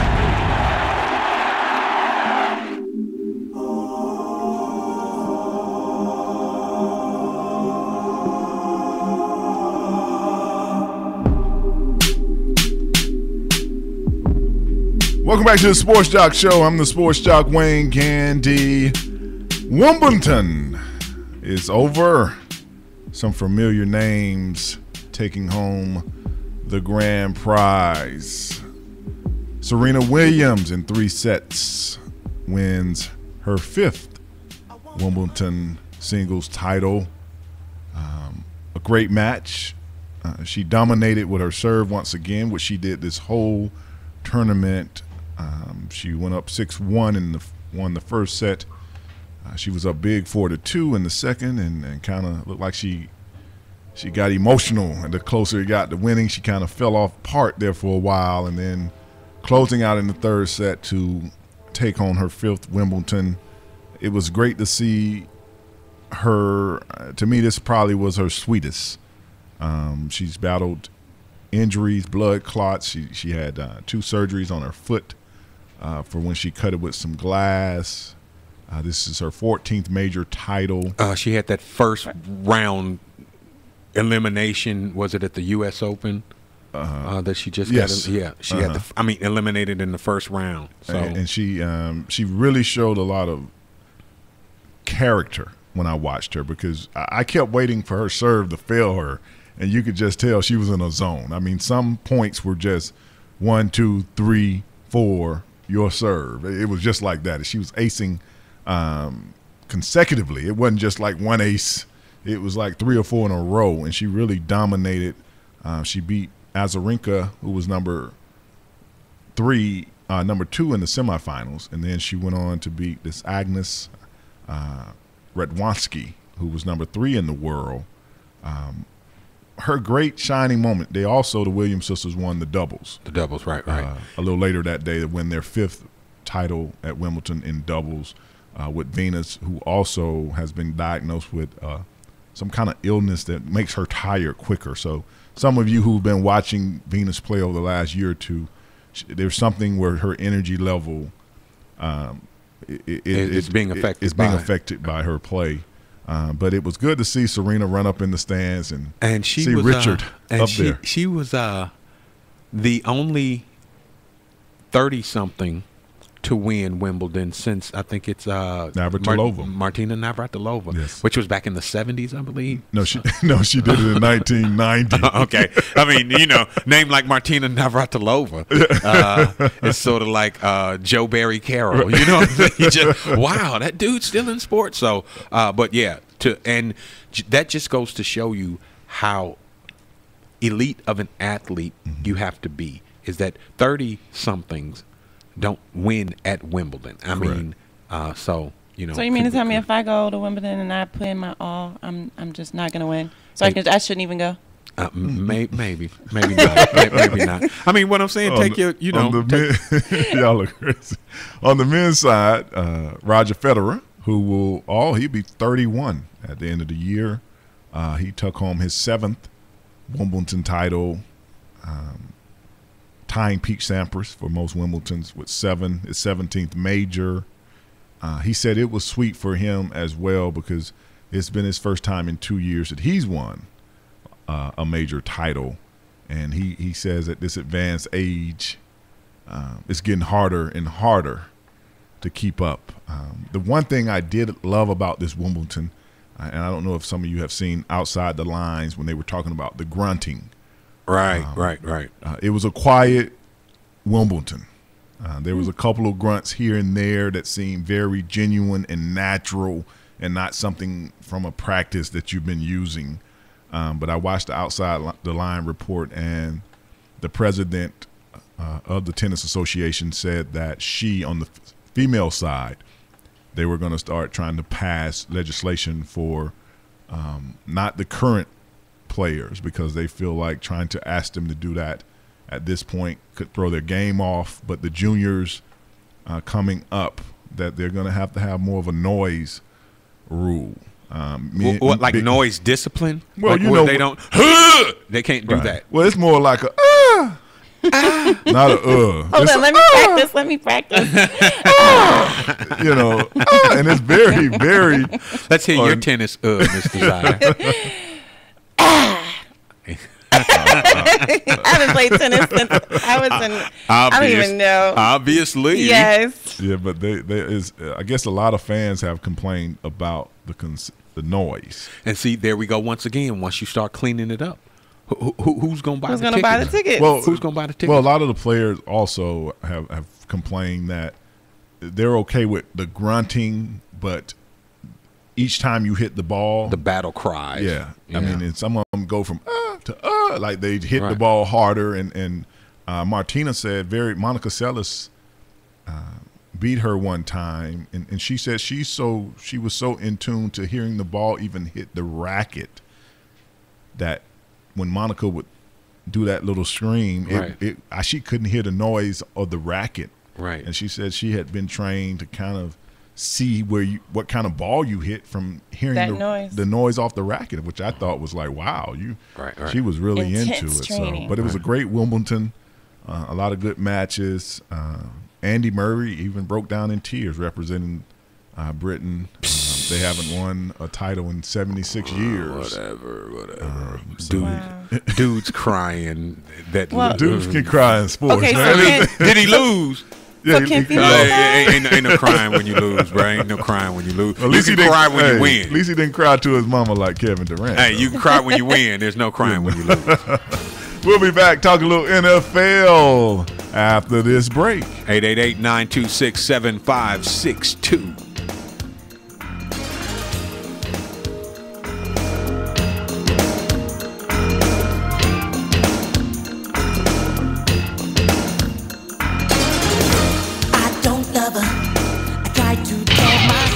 Don't go away. More of the Sports Jock Show with Wayne Gandy is coming up next. Over 13 million people are affected by famine, war, and drought in the Horn of Africa. Unfortunately, just listening to this commercial won't help them. Just listening won't give them their next meal, or shelter, or hope. You can help by texting GIVE to 777-444 to donate $10 and by going to usaid.gov/FWD to forward the facts. Brought to you by the Ad Council and USAID. Text donations go directly to Consortium of Humanitarian Relief Organizations. Standard text and data rates apply. And now, back to the Sports Jock, Wayne Gandy.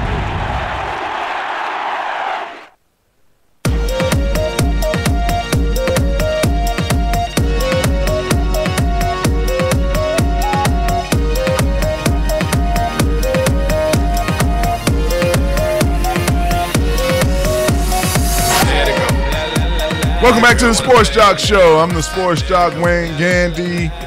Before we talk about the happenings in the NFL, as you know, the Sports Jock doesn't do rumor, but Miss Desire has found an interesting story.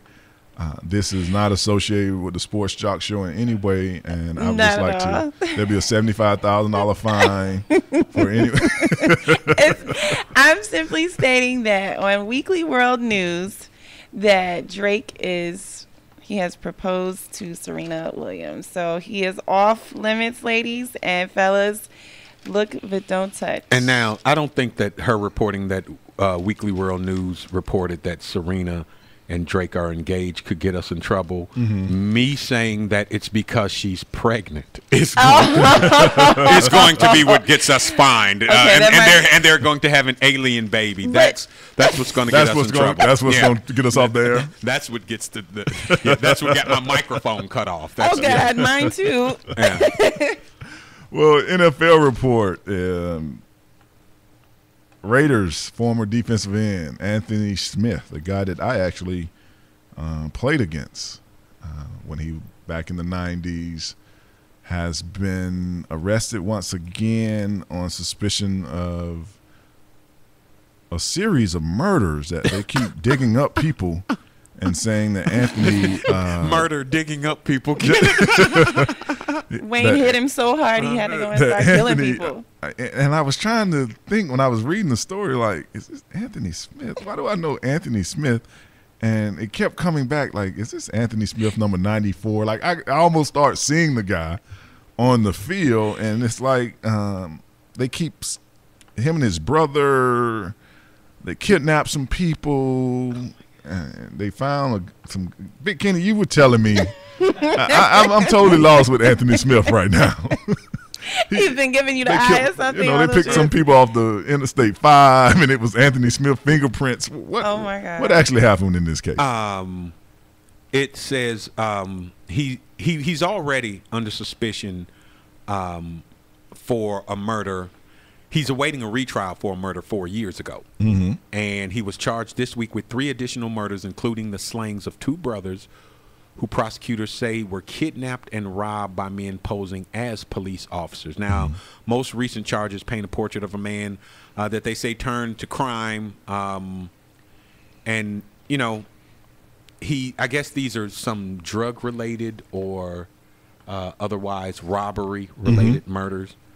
And the siblings were kidnapped from a car wash in Los Angeles by 2 men posing as police officers, and they were later found shot to death. A spokeswoman for the Los Angeles County District Attorney's Office said that the victims' bodies were dumped about 8 miles apart from one another. And he was also charged in June 2001 with the killing of Dennis Henderson, who along with another man was kidnapped in Los Angeles by several gunmen.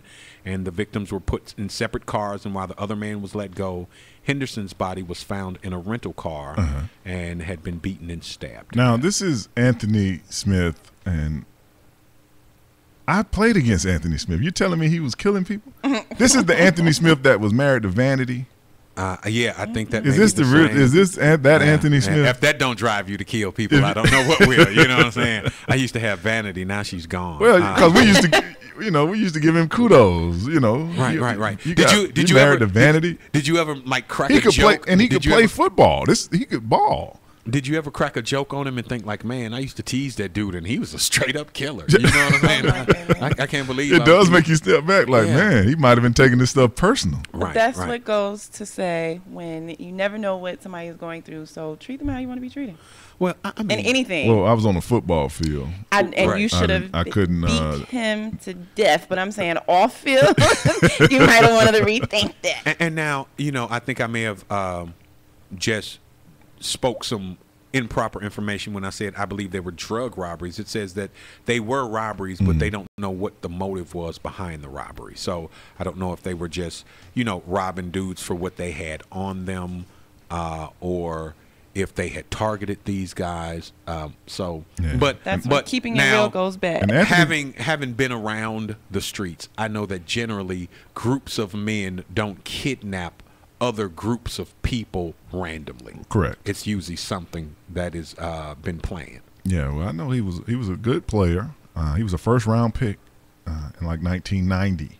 Right. He was a couple years older than me, and he could rush the passer, play the run, and it's sad to see this kind of case. And hopefully, aren't you glad you got a radio show? If it wasn't for that, we'd be at the car wash right now. Like, y'all know what this is, shout it. Y'all know what this is. Get up. Get up. Everybody shout. But it wasn't even like that. From what they're saying, that they were actually tortured.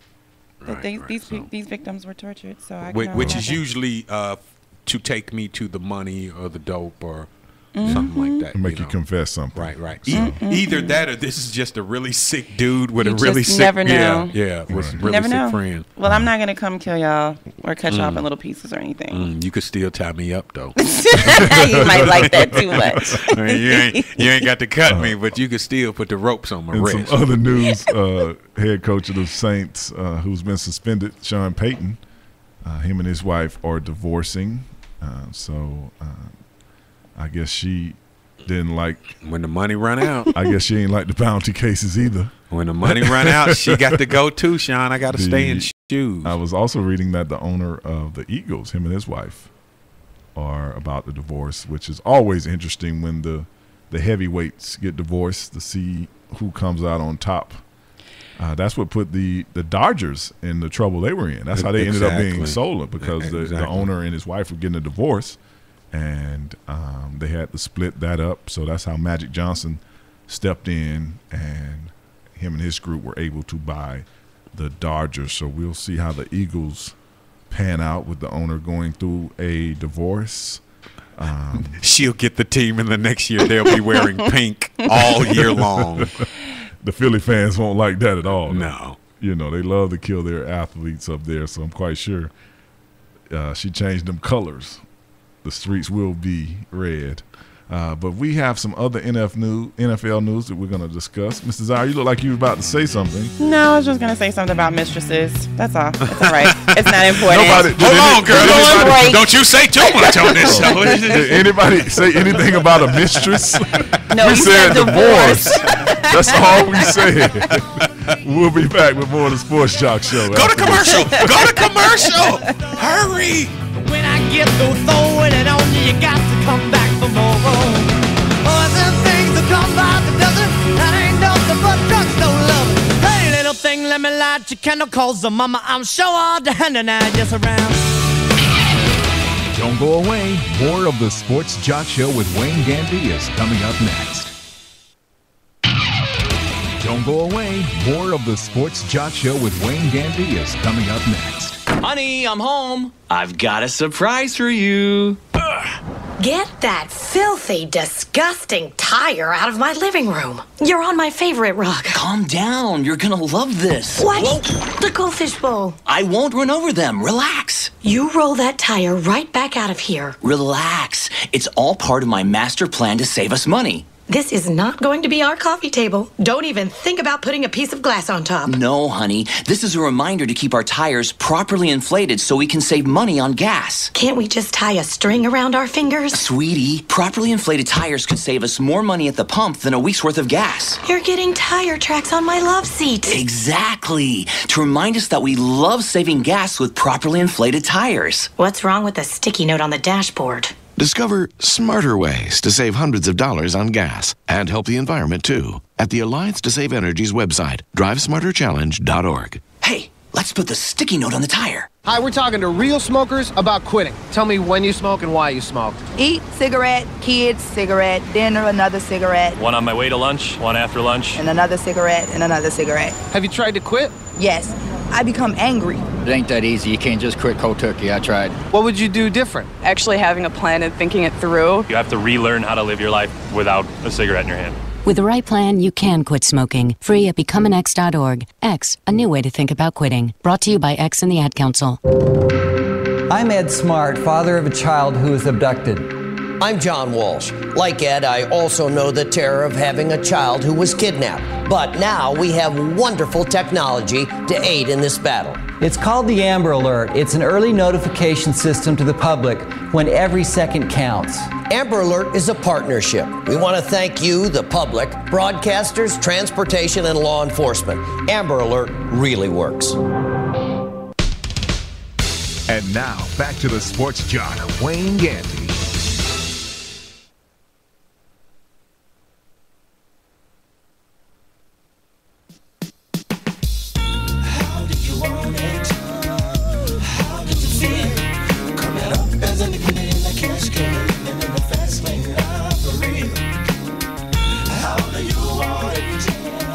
How do you feel coming up as a young in a cash game, living in a fast lane? I'm real. Welcome back to the Sports Jock Show. I'm the Sports Jock, Wayne Gandy.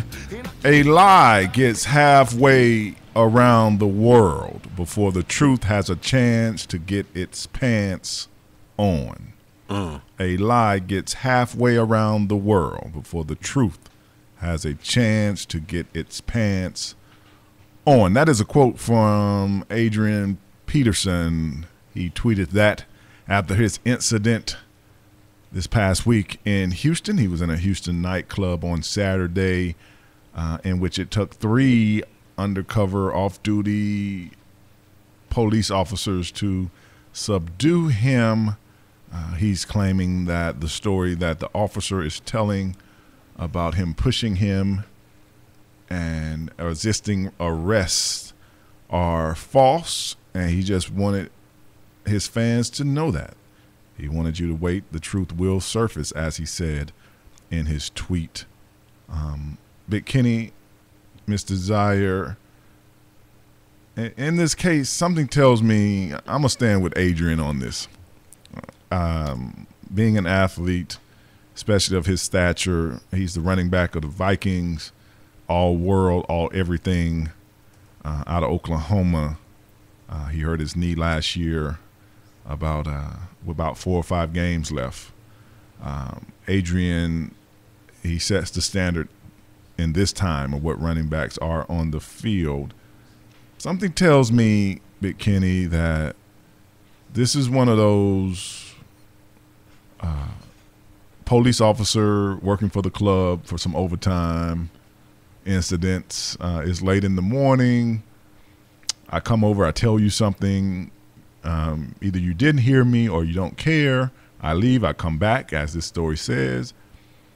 I don't see Adrian just going right to the push. Something tells me you maybe grabbed him on the shoulder and turned him around, because I've seen this before. Different people, different place, but I have seen this before.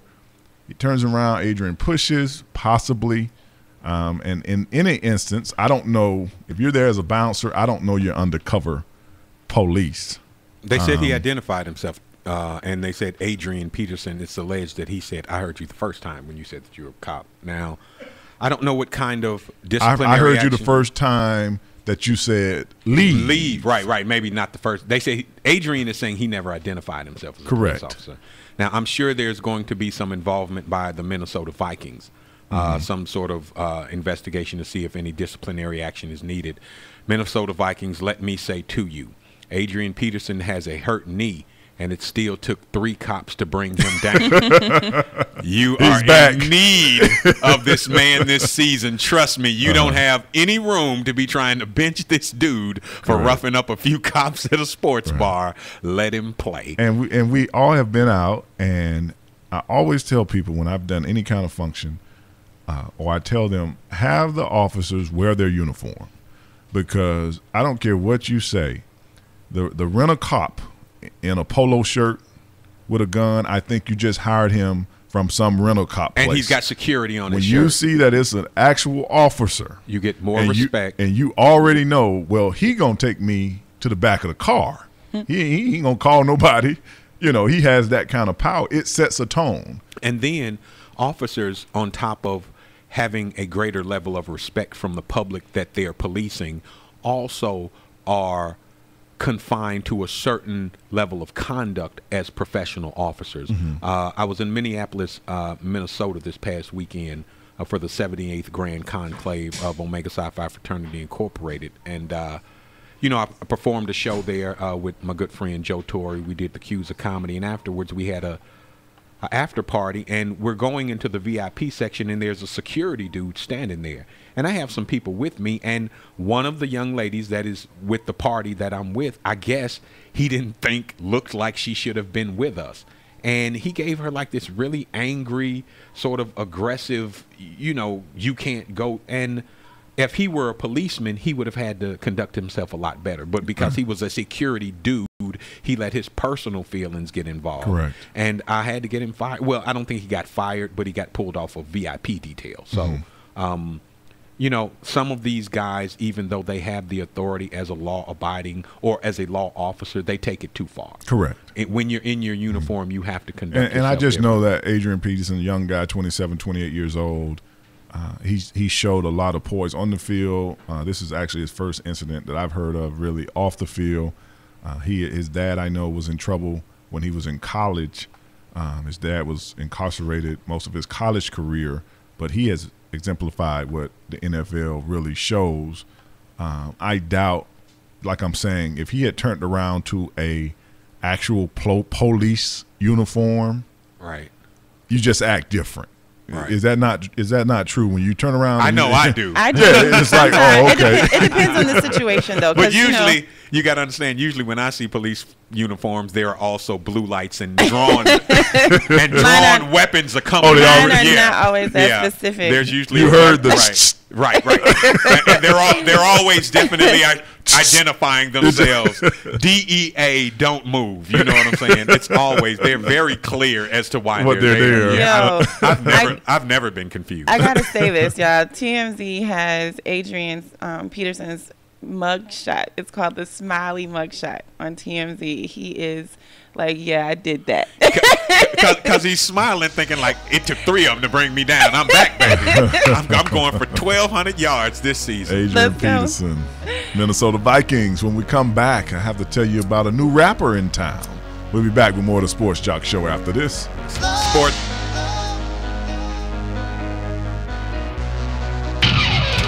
Don't go away. More of the Sports Jock Show with Wayne Gandy is coming up next. Honey, I'm home. I've got a surprise for you. Get that filthy, disgusting tire out of my living room. You're on my favorite rug. Calm down. You're going to love this. What? Whoa. The goldfish bowl. I won't run over them. Relax. You roll that tire right back out of here. Relax. It's all part of my master plan to save us money. This is not going to be our coffee table. Don't even think about putting a piece of glass on top. No, honey. This is a reminder to keep our tires properly inflated so we can save money on gas. Can't we just tie a string around our fingers? Sweetie, properly inflated tires could save us more money at the pump than a week's worth of gas. You're getting tire tracks on my love seat. Exactly. To remind us that we love saving gas with properly inflated tires. What's wrong with the sticky note on the dashboard? Discover smarter ways to save hundreds of dollars on gas and help the environment too at the Alliance to Save Energy's website, drivesmarterchallenge.org. Hey, let's put the sticky note on the tire. Hi, we're talking to real smokers about quitting. Tell me when you smoke and why you smoke. Eat, cigarette, kids, cigarette, dinner, another cigarette. One on my way to lunch, one after lunch. And another cigarette, and another cigarette. Have you tried to quit? Yes. I become angry. It ain't that easy. You can't just quit cold turkey. I tried. What would you do different? Actually having a plan and thinking it through. You have to relearn how to live your life without a cigarette in your hand. With the right plan, you can quit smoking. Free at becomeanx.org. X, a new way to think about quitting. Brought to you by X and the Ad Council. I'm Ed Smart, father of a child who was abducted. I'm John Walsh. Like Ed, I also know the terror of having a child who was kidnapped. But now we have wonderful technology to aid in this battle. It's called the Amber Alert. It's an early notification system to the public when every second counts. Amber Alert is a partnership. We want to thank you, the public, broadcasters, transportation, and law enforcement. Amber Alert really works. And now, back to the sports jock, Wayne Gandy.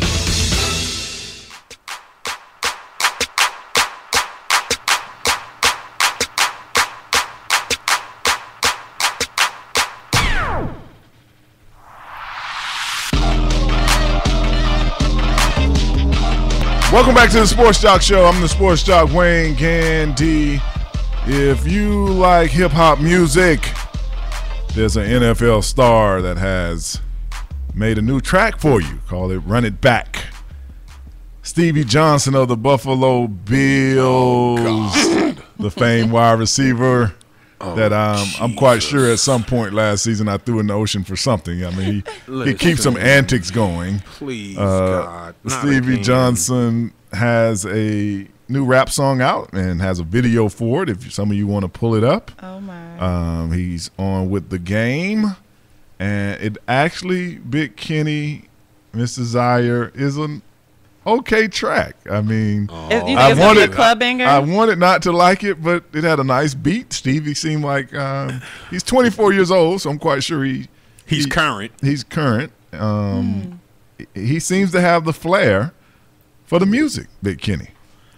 Listen, man, I'm hoping beyond no, please don't get me wrong. I'm hoping beyond all hope that he is at least credible when it comes to music. But if he is, there's been a litany of sports stars that imagine that somewhere along the way when they were snatching rebounds or running touchdowns that they became singers or actors or both. But then they get out there and they come up with "Must Be the Money" and everybody's like, really?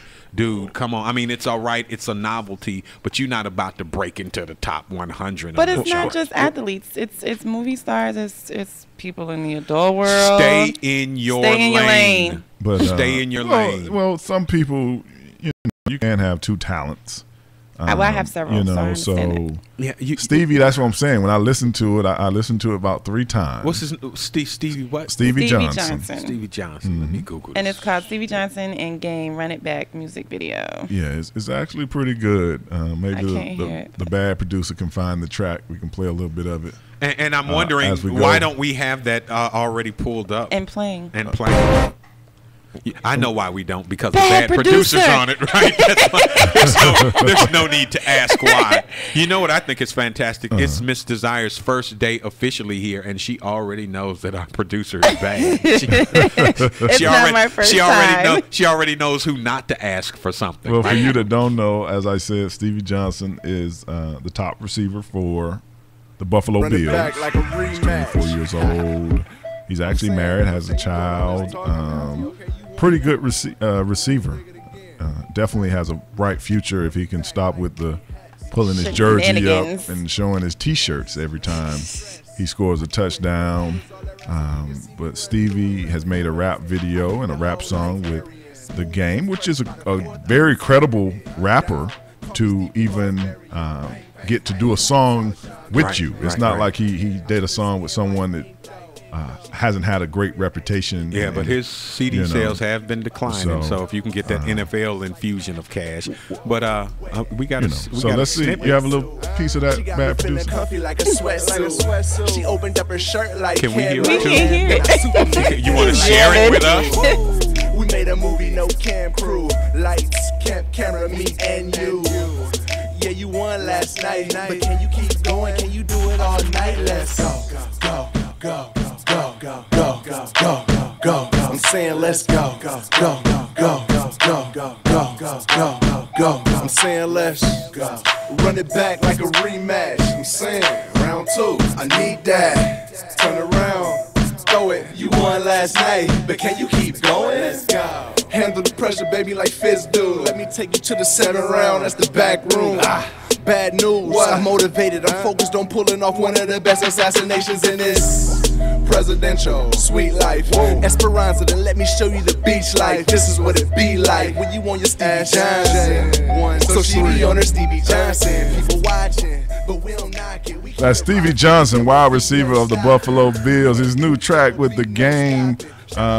If you listen to the whole song, you know, it's a decent song. It's not that that Deion stuff. So anything better than that is good. But they did him and Game in the song. They used a lot of sports references. Right. So they rap from a sports point of view. Right. Even you heard him say, "Handle the pressure like Fitz." Right. He was talking about his quarterback Ryan Fitzgerald or Fitzpatrick, excuse me, which.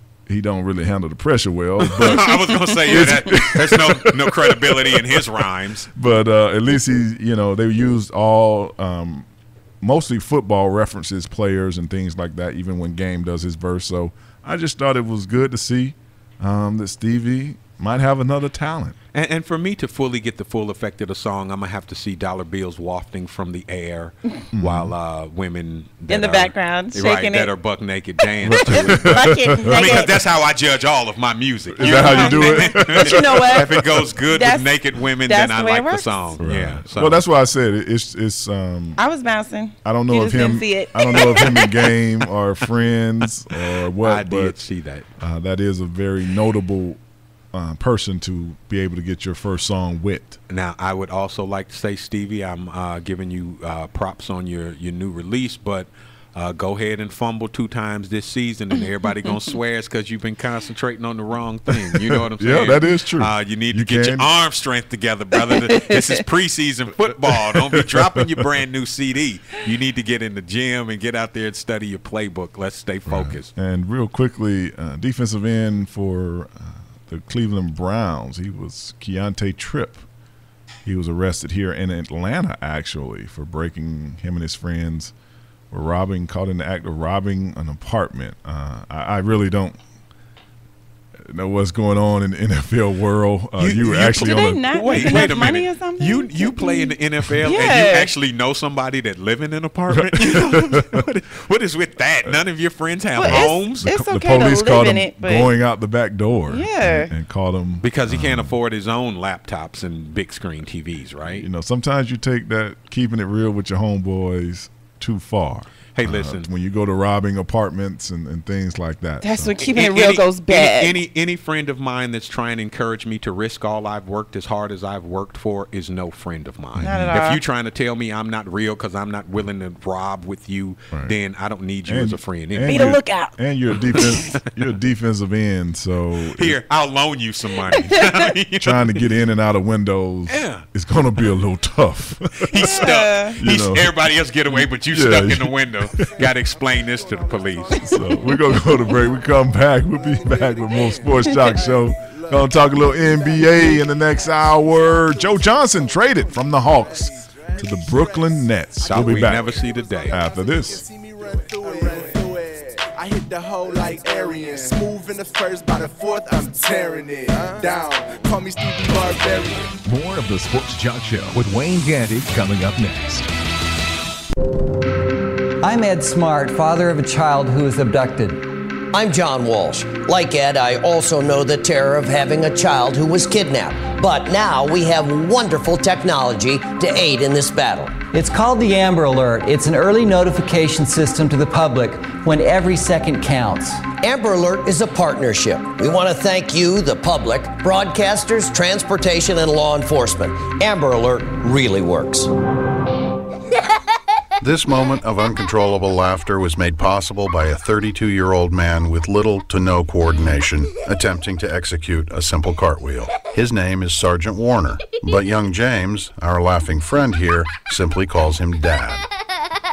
The smallest moments can have the biggest impact on a child's life. Take time to be a dad today. Call 877-4DAD-411 or visit fatherhood.gov. Brought to you by the U.S. Department of Health and Human Services and the Ad Council. Hi, we're talking to real smokers about quitting. Tell me when you smoke and why you smoke. Eat, cigarette, kids, cigarette, dinner, another cigarette. One on my way to lunch, one after lunch. And another cigarette, and another cigarette. Have you tried to quit? Yes. I become angry. It ain't that easy. You can't just quit cold turkey. I tried. What would you do different? Actually having a plan and thinking it through. You have to relearn how to live your life without a cigarette in your hand. With the right plan, you can quit smoking. Free at becomeanx.org. X, a new way to think about quitting. Brought to you by X and the Ad Council. Look around you. 1 in 4 kids in the U.S. faces hunger. It's not always easy to see the signs, but in this land of plenty, there are kids who don't know where they'll get their next meal. Join Share Our Strength and take the pledge to end childhood hunger here in America by 2015. Learn how at NoKidHungry.org. Their next meal could come from you. And now, back to the Sports Jock, Wayne Gandy.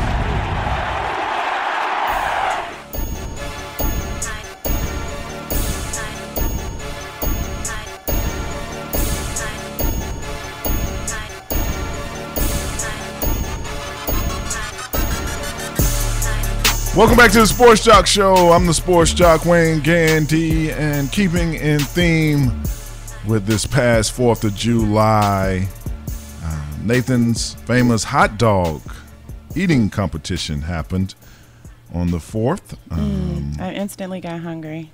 Joey Jaws Chestnut, 28 years old, in 10 minutes ate 68 hot dogs. That's he a lot of hot dogs. won $10,000. Oh, That's I didn't too know they much. had the money attached to it. Yeah, See? $10,000. He ate Everything 68 hot dogs in 10 minutes for the male win. Joey Jaws Chestnut. On the women's side, Sonia the Black Widow Thomas. She's 45 years old. She ate 45 hot dogs in 10 minutes. She also won $10,000. And she's only like 5 foot tall or something, Yes. 130 something pounds. Yeah, my whole thing is, how do you practice for this competition? Like, Hey, I'm just saying, any woman that can stock away that much meat, you got you gotta love. You know what I'm saying? Big Ken, if I gave you 10 minutes to eat hot dogs, how many do you think? Now, give me a real, not the comedic answer. If I gave you 10 minutes, how many hot dogs you think? Bruh, if you gave me all day, you could eat 68 hot dogs? I can only eat hot dogs up until I'm full. You know what I mean? Once I get full. What I don't understand, maybe they can train themselves to ingest that much food in a short amount of time. I wonder how their bodies process all of that food over the next few hours. You know what I'm saying? How do you digest all of that food? They have to get rid of that. When is your next meal? Are you do you have to go see a doctor? Are you using laxatives? What do you do to get rid of 63 hot dogs? 68 hot dogs. Because when you think about it, Joey is almost eating 7 hot dogs a minute, which was almost a hot every 10 seconds. And these are buns and hot dogs. And these hot are not dogs. just the meat. This is Yes. the bun and the hot dog. And he's eating 7 Were they per grilled? minute. Were they on the grill? Or they was just No, boiled? they just microwave. However you get them boiled hot at, dogs, yeah, right. however Nathan sells them at their Served store. steamed hot yeah, dogs, so yeah. 68 hhot dogs in 10 minutes for $10,000.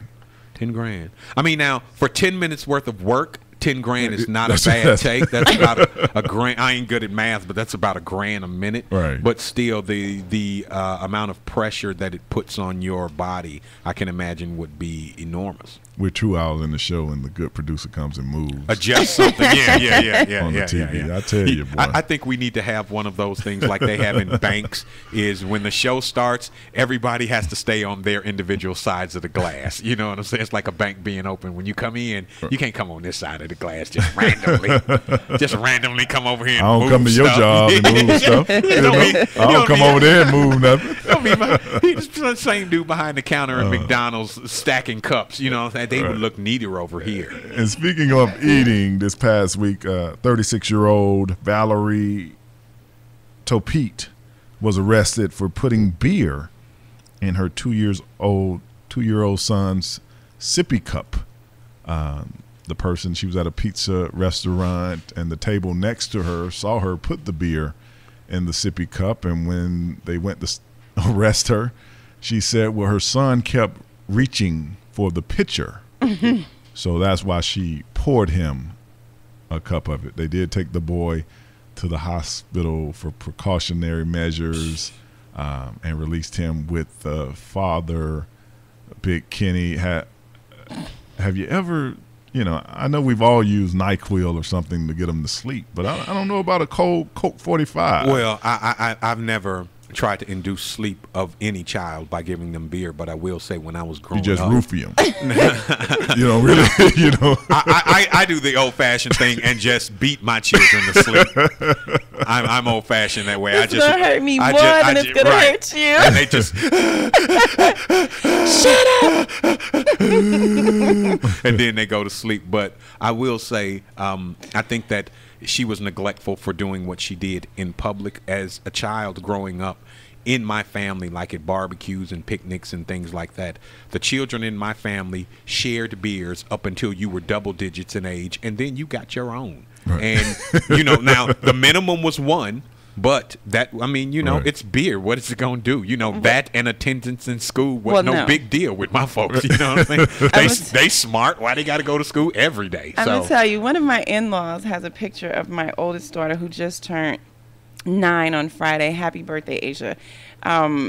She was like 1 or 2, and we had a cookout, and she was just grabbing for her dad's empty bottle. It was an empty bottle, but it had the little soap suds in the bottom of it. I guess she took it up to the head. She took it to the head, literally, and they took a picture. And to me, a kid sipping a beer is not a super huge. Well, for you parents out there, this is considered child abuse. Right. Don't drop them off at my house. This has been 8 years ago, so I am no longer bounded. and as bad as it wasn't like the dude that was blowing his little 2-year-old nephew shotguns from the end of a blunt. You know what I'm saying? It's still bad, but that dude, he was smoking weed with an infant. I'm talking about months old. So getting them right. Child abuse, 2-year-old drinking keep beer. Keep that kind of stuff at home. And Joey Chestnut, 68 hot dogs in 10 minutes for $10,000. I can always remember that if I need $10,000. And for the Black Widow, I'm not taking her out to dinner. I'm no longer hungry. Yeah, she gonna eat up a lot of food. Can we see that menu again? We'll be back. We're gonna talk a little NBA, some trades, some moves.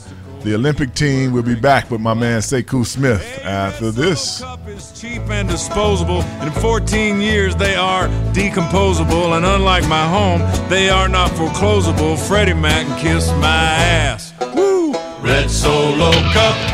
Don't go away. More of the Sports Jock Show with Wayne Gandy is coming up next. Hello, and welcome to today's lottery drawing. Good luck. And here's today's winning numbers. First one up, it's not yours. Second one, not yours. And another number that's not yours. Okay, this is one number that's yours. It's a 5, but you don't get any money for that. And the final number is not yours. Yep, so chances are you're not going to hit the lottery anytime soon. Don't get us wrong, the lottery can be fun every now and then. Just please don't rely on it for your future savings. How about this? Brew your own coffee at home instead of buying that latte every day. Brown bag it to work instead of ordering in. Ride your bike instead of buying all that gas. These changes alone can save you thousands a year. Thousands. Small changes today, big bucks tomorrow. Feed that piggy bank. Go to feedthepig.org for more free ideas on how to save. Feedthepig.org. This message brought to you by the American Institute of Certified Public Accountants and the Ad Council. Psst. Hey, over here. What? Right here, on the side of the house. Who said that? Look down. I'm right at your feet. Wait, the basketball? Yes, the basketball. Right down here, where the kids left me a long time ago. Man, you know how lonely it is being a ball and not being able to bounce or roll? Excuse me? Remember when you got me for the kids? You said, now kids, you have no excuse not to go outside and play. Uh-huh. Wow. I'll miss flying through the air and hearing the shouts of joy when I swish through the basket. What do you say? Could you give me a little air and remind the kids of how fun I still am? Okay. Oh, wow. You are flat. Easy, I'm ticklish. Let's get bouncing. As Native American parents and caregivers, our encouragement to healthy lifestyles for our kids is helping them get outside and play. Get ideas, get involved, get going at letsmove.gov/Indian Country. Brought to you by USDA, HHS, and the Ad Council. And now, back to the Sports Jock, Wayne Gandy.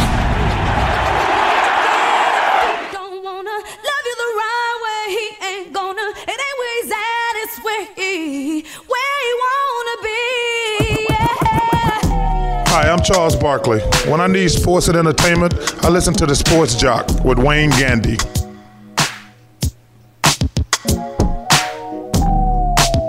Welcome back to the Sports Jock Show. I'm the Sports Jock, Wayne Gandy.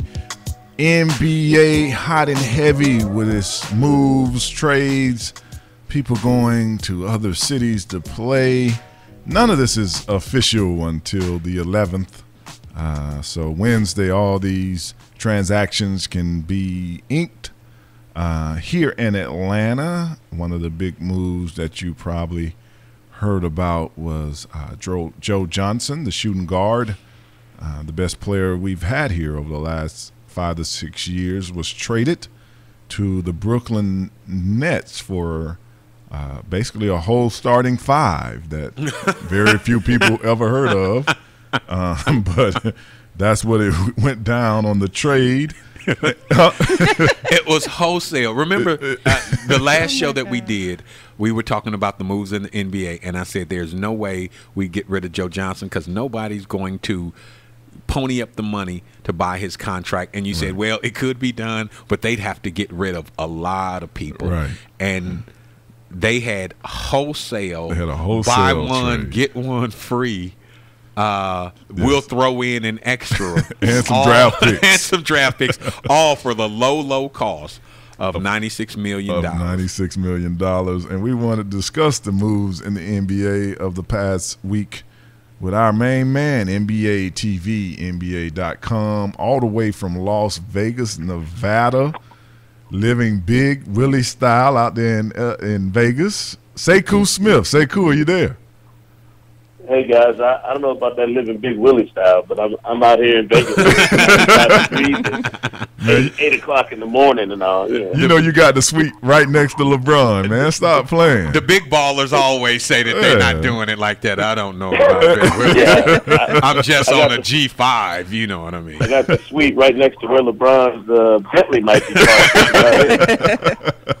Well, Sekou, let's start here with Joe Johnson. When you saw this, and this happened last Tuesday, I mean, Danny Ferry hasn't even moved his underwear to Atlanta, and he's already traded Atlanta's biggest player in the last 5-6 years. Well, he's definitely traded away the guy who had the biggest contract. I think some people would argue that there was a dispute as to who was their biggest and best player the last 5 years. And I think it could have been a three-way argument between Joe Johnson, Josh Smith, and Al Horford. And I think you can make legitimate arguments on each front. But the biggest thing about this, and I hope people who are Hawks fans understand this, you didn't hate Joe. You just hated that he was making as much money as he was, because he was absolutely a great player for the franchise and he helped lift it to a different level than where it had been prior to his arrival. But if you're Danny Ferry, if you have a chance to unload a deal that big, even if it's for several guys, most people have never heard of in a future draft pick, you do so.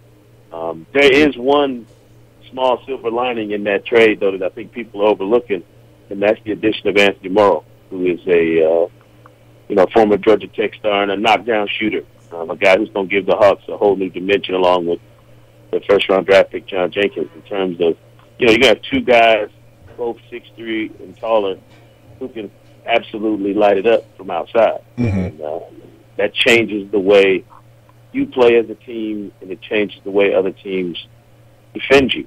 It opens the floor up a lot for Al Horford, and it almost forces Josh Smith to completely abandon his three-point game, because now you have two other guys who are going to make him look so bad for missing those threes, in Morrow and Jenkins, guys who can shoot it, all day long from deep. So it's a very, very nice moves, I think, all the way around by Danny Ferry. And Danny Ferry said that the Hawks couldn't get any better until he got rid of Joe's contract. I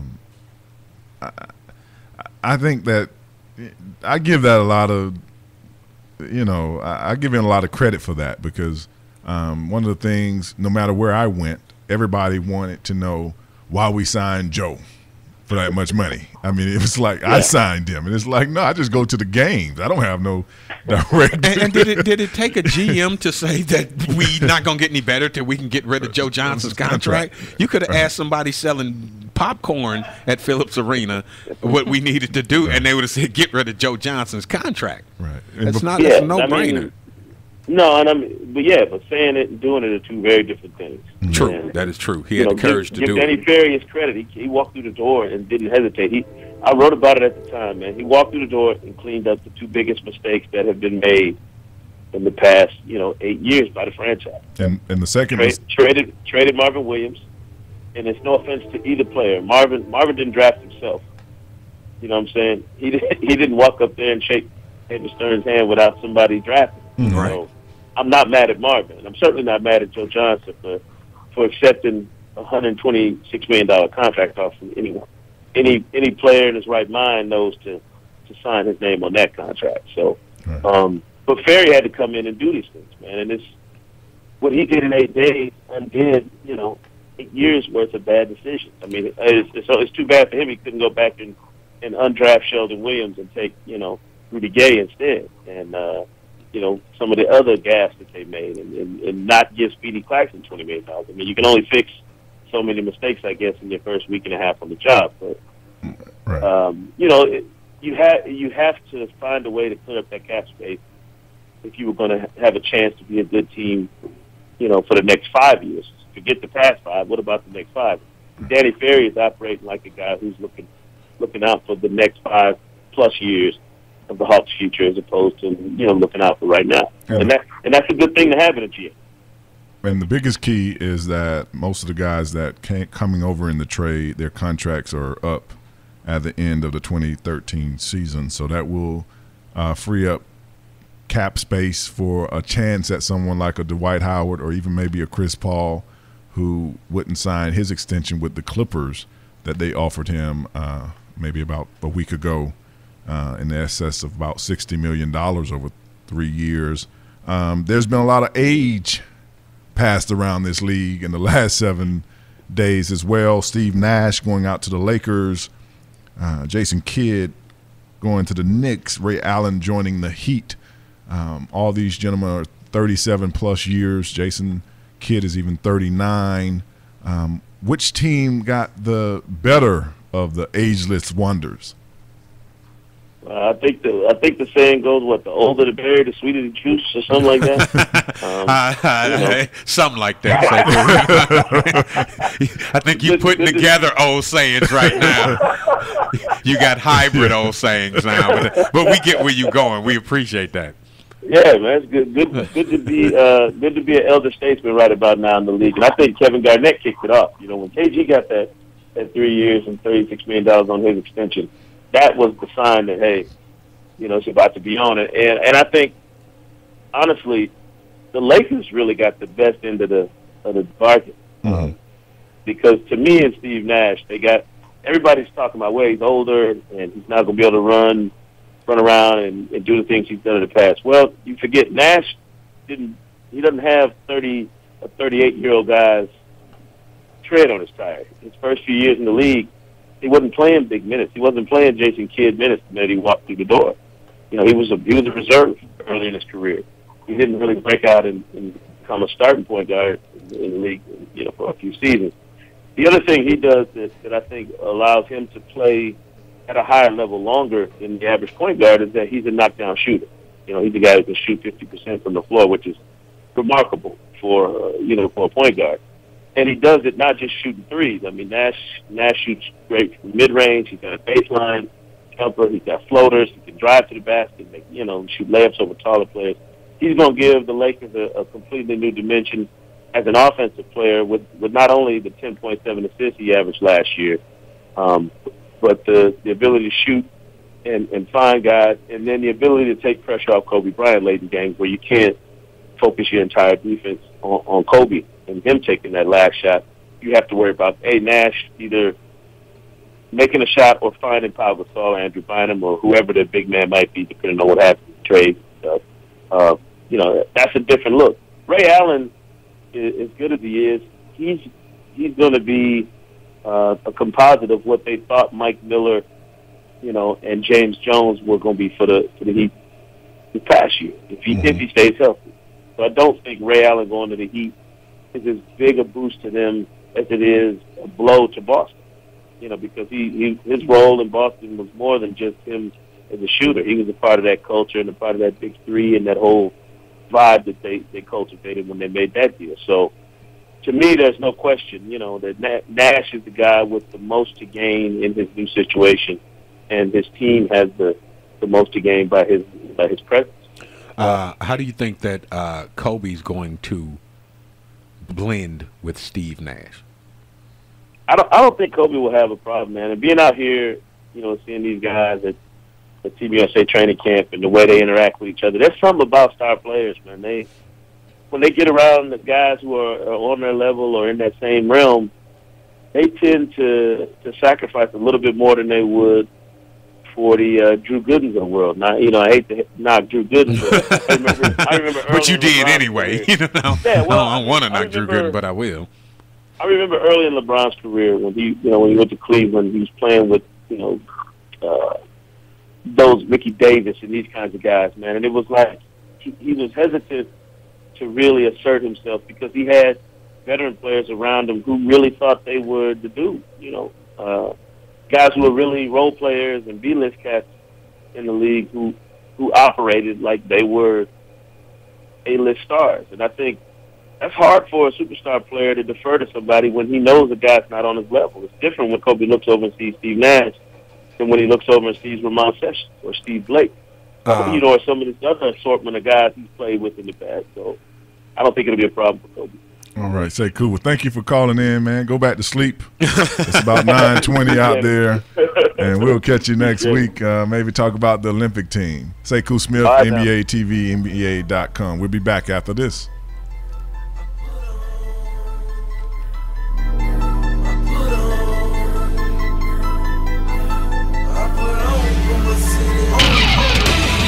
More of the Sports Jock Show with Wayne Gandy coming up next.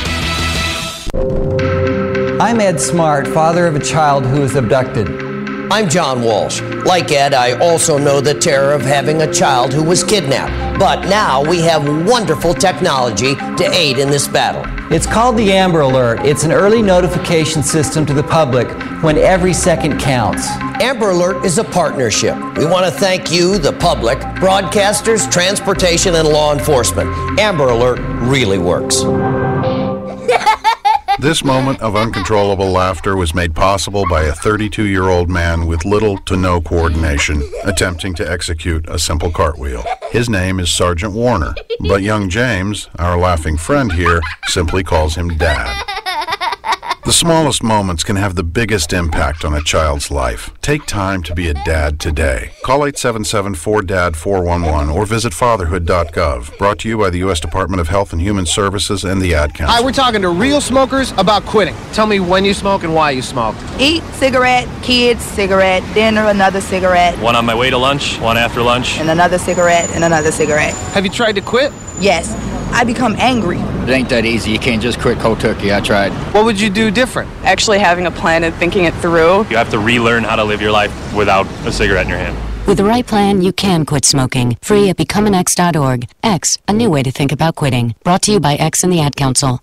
Look around you. 1 in 4 kids in the U.S. faces hunger. It's not always easy to see the signs, but in this land of plenty, there are kids who don't know where they'll get their next meal. Join Share Our Strength and take the pledge to end childhood hunger here in America by 2015. Learn how at NoKidHungry.org. Their next meal could come from you. And now, back to the Sports Jock, Wayne Gandy.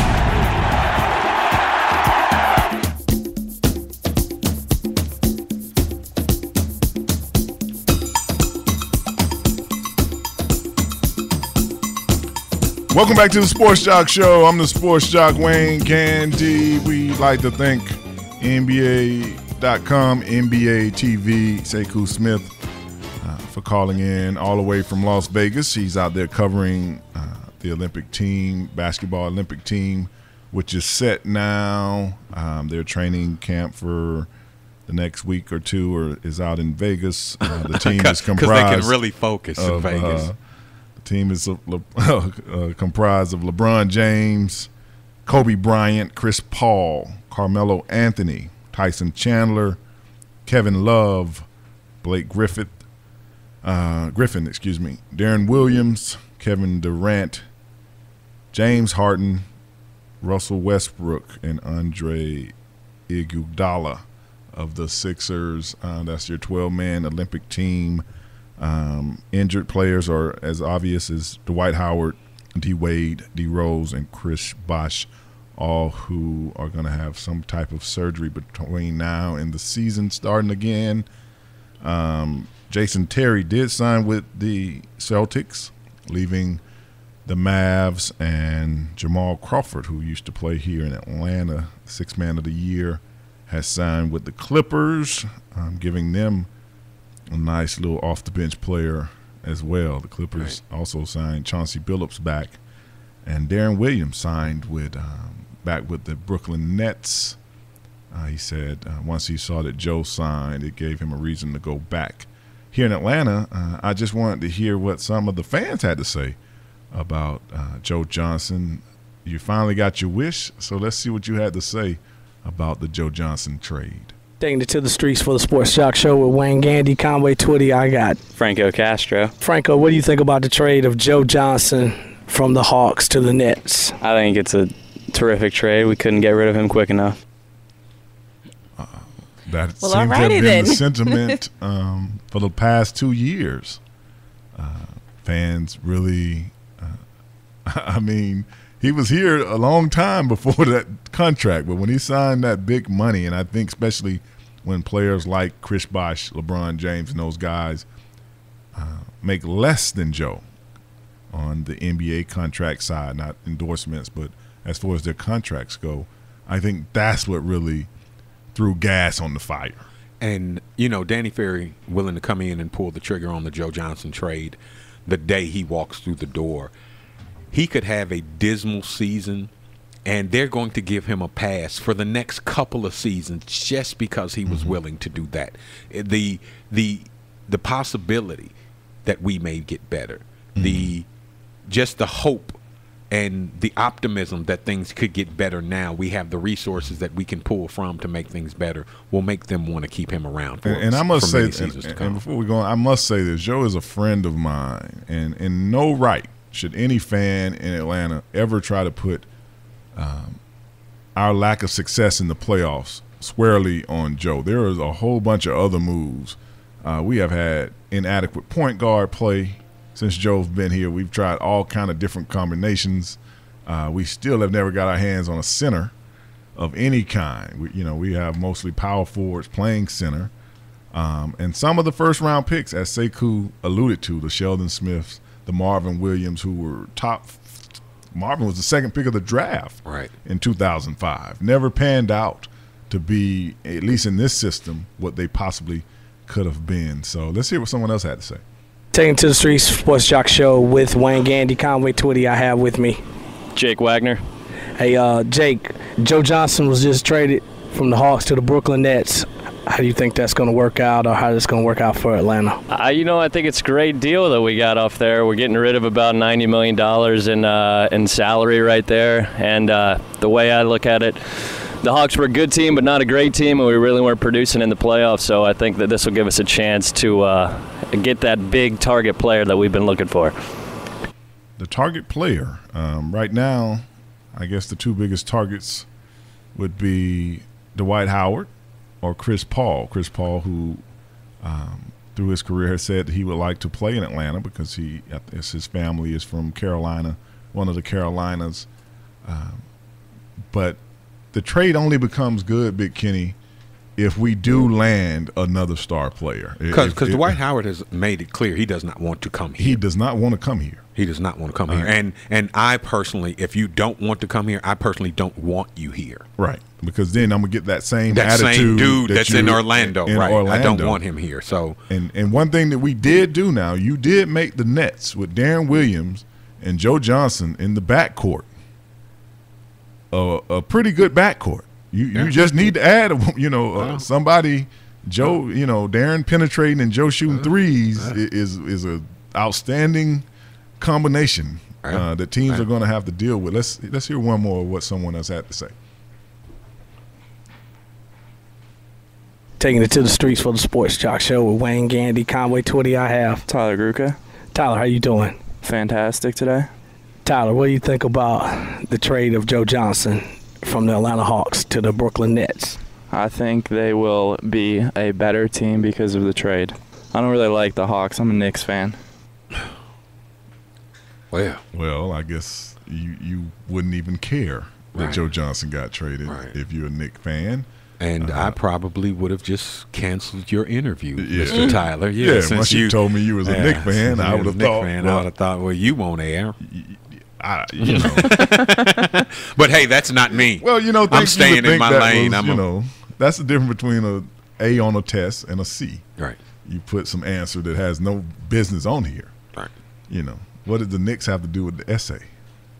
I thought we were talking about the Hawks. Yeah. Didn't you, Mr. Zaya? We were talking I about did. The Hawks. I'm listening. We'll be back with more of the Sports Jock Show. Somebody's getting a frowny face on their paper. That's what it is. We'll be right back.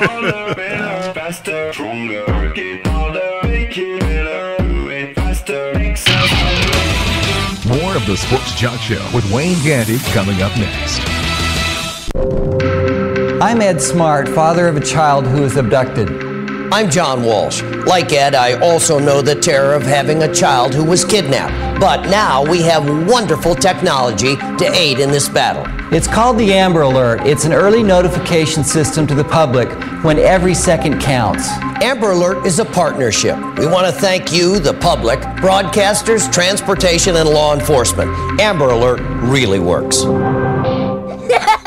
This moment of uncontrollable laughter was made possible by a 32-year-old man with little to no coordination attempting to execute a simple cartwheel. His name is Sergeant Warner, but young James, our laughing friend here, simply calls him Dad. The smallest moments can have the biggest impact on a child's life. Take time to be a dad today. Call 877-4DAD-411 or visit fatherhood.gov. Brought to you by the U.S. Department of Health and Human Services and the Ad Council. Hi, we're talking to real smokers about quitting. Tell me when you smoke and why you smoke. Eat, cigarette, kids, cigarette, dinner, another cigarette. One on my way to lunch, one after lunch. And another cigarette, and another cigarette. Have you tried to quit? Yes. I become angry. It ain't that easy. You can't just quit cold turkey. I tried. What would you do different? Actually having a plan and thinking it through. You have to relearn how to live your life without a cigarette in your hand. With the right plan, you can quit smoking. Free at becomeanx.org. X, a new way to think about quitting. Brought to you by X and the Ad Council. Look around you. 1 in 4 kids in the U.S. faces hunger. It's not always easy to see the signs, but in this land of plenty, there are kids who don't know where they'll get their next meal. Join Share Our Strength and take the pledge to end childhood hunger here in America by 2015. Learn how at NoKidHungry.org. Their next meal could come from you. And now back to the Sports Jock, Wayne Gandy.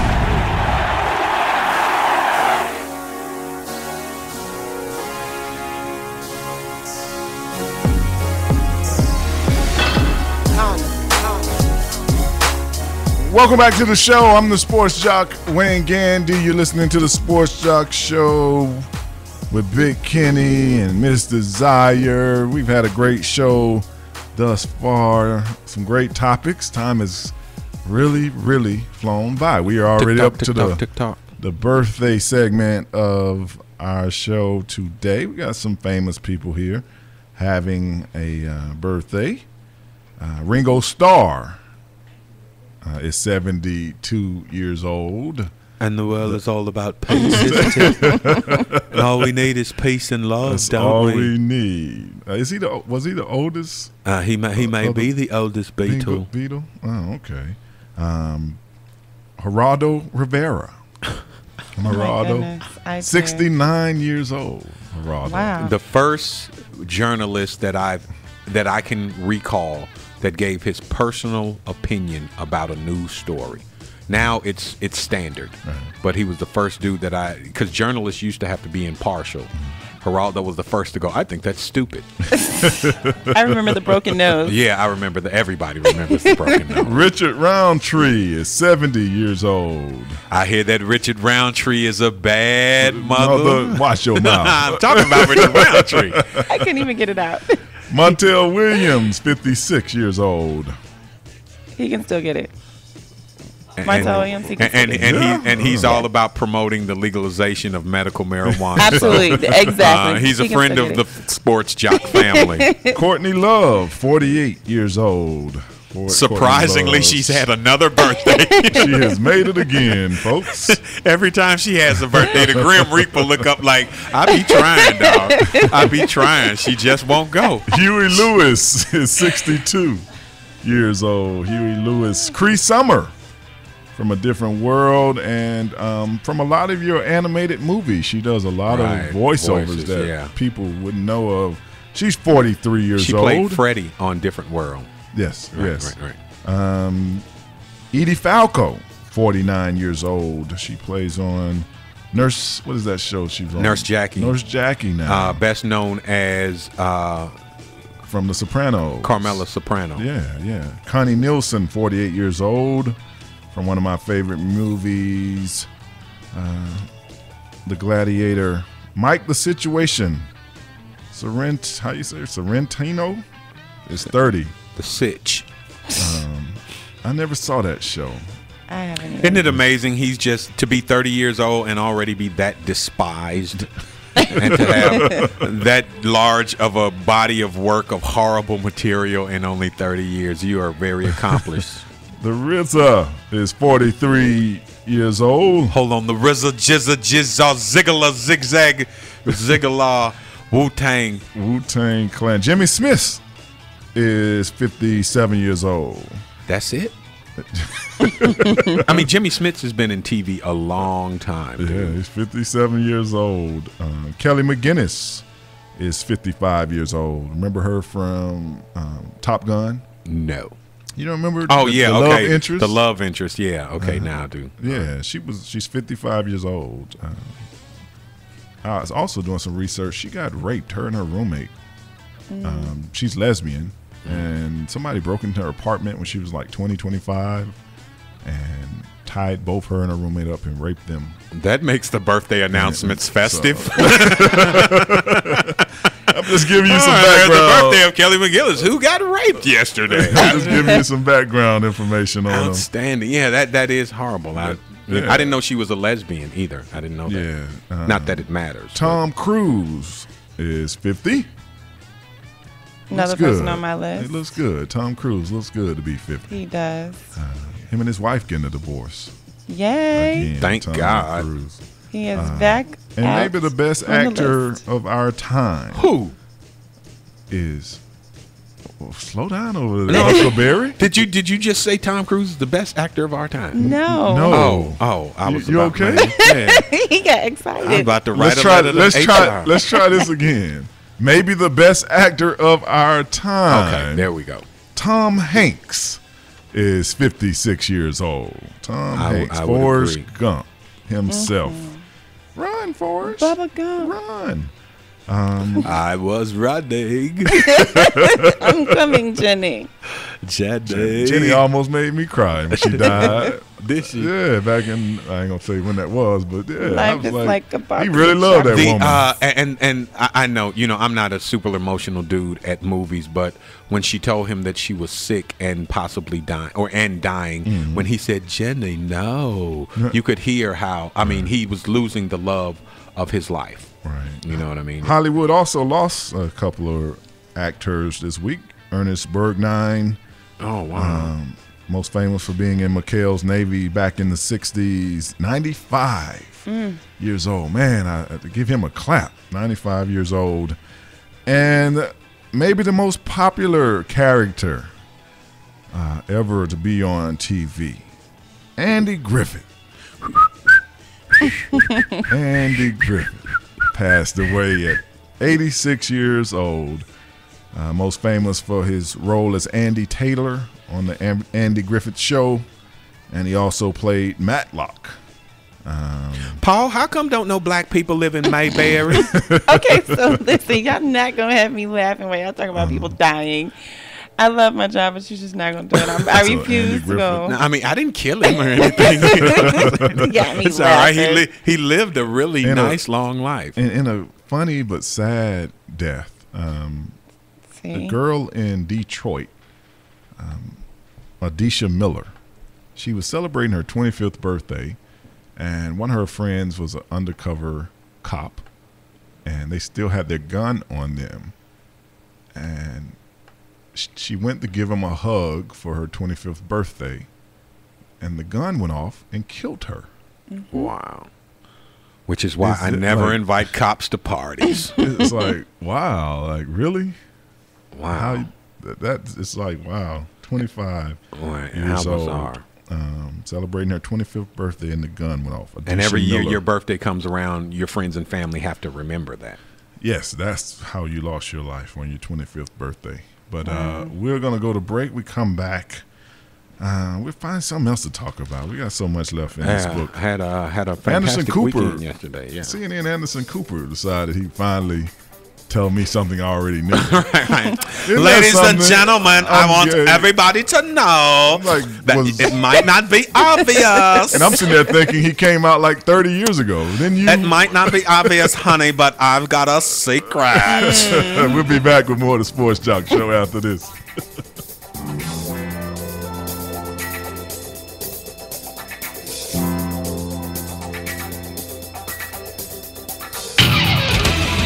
More of the Sports Jock Show with Wayne Gandy coming up next. Go Caleb! Come on, hit a homer, Jesse! Let's go, guys! Hey, did you guys know that kids who play sports earn more money when they grow up? Of course. I knew that. Hey, did you guys know that kids who read books have a bigger vocabulary? Oh, yeah, absolutely. Mm-hmm. Wow, jinx. Did you guys know that friendly children have more friends? Mm-hmm. Oh, yeah, Mm-hmm. yeah. That's true. I knew that. Did you guys know that winter babies are better at music? Everyone knows that. Oh, yeah? It's pretty obvious. Yeah, so yeah. obvious. Oh, hey, guys, did you know that most people think they're using the right car seat for their kid, but they're not? Huh, I didn't know that. I'm pretty sure I knew that. I'm pretty sure you didn't. Parents who really know it all know for sure that their child is in the right car seat at the right age and size. Visit safercar.gov/the-right-seat to make sure your child is protected. Brought to you by the National Highway Traffic Safety Administration and the Ad Council. The forest is a treasured and magical place. Hello, Bambi. Hello, little prince. Hello. Hello there. But a wildfire can destroy its beauty for a lifetime. It's always wildfire season somewhere in America. Nearly 9 out of 10 wildfires nationwide are caused by the carelessness of humans and could be prevented. But together, we can make a difference. Watch what I can do. Help protect the home of our forest friends. He can call me a flower if he wants to. To find out more, log on to SmokeyBear.com. Only you can prevent wildfires. This message has been brought to you by the U.S. Forest Service, the National Association of State Foresters, and the Ad Council.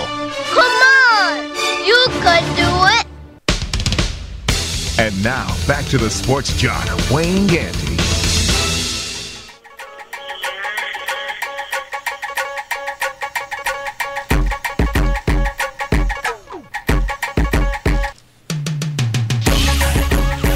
Welcome back to the Sports Jock Show. I'm the Sports Jock, Wayne Gandy, and I'm a sports advocate. I watch anything that has anything to do with competition. And one thing I didn't even know happened was we had a heavyweight world championship fight this week. This lets you know how far the heavyweight division has just fallen off.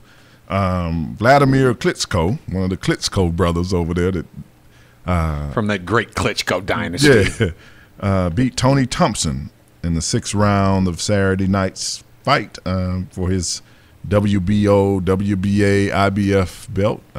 As you know, the one Klitschko brother has 3 belts and the other one has the other belt, and they made a pact never to fight each other.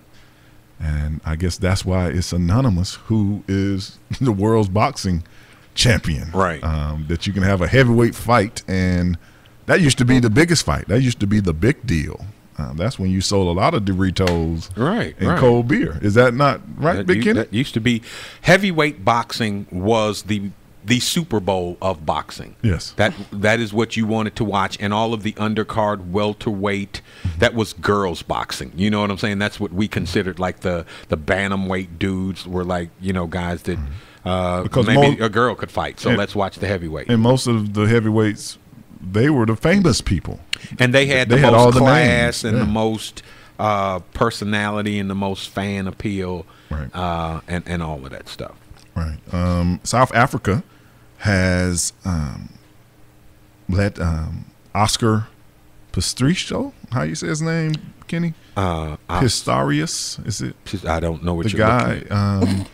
They let him get on with the prosthetic legs for their team. He has the J-shaped legs. No, I didn't. He's the first amputee to be allowed in the Olympics. Pistorius? There you go. Pistorius. Last week, he's the first guy to be allowed from any country in the Olympics as an amputee.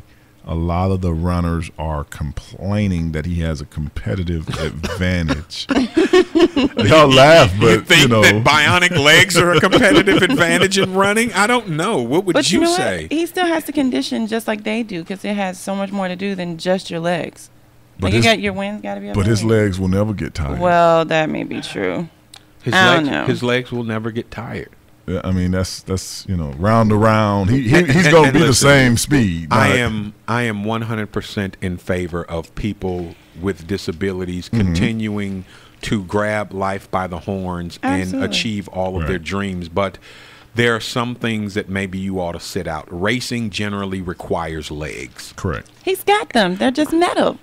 My point. He's generally when they first came up with the rules and regulations of racing, they didn't include what would happen if the runner did not have legs because it's running. Correct. I mean, they had to invent this rule, make an exception for him, and they have Paralympic Games, which is why I'm not understanding the whole furor in him getting in the regular Summer Olympics. They've got Paralympic Games. Participate in that. He's 25 years old. He competes in the 400-meter and the 4x400-meter relay. The carbon fiber blades are known as cheetahs.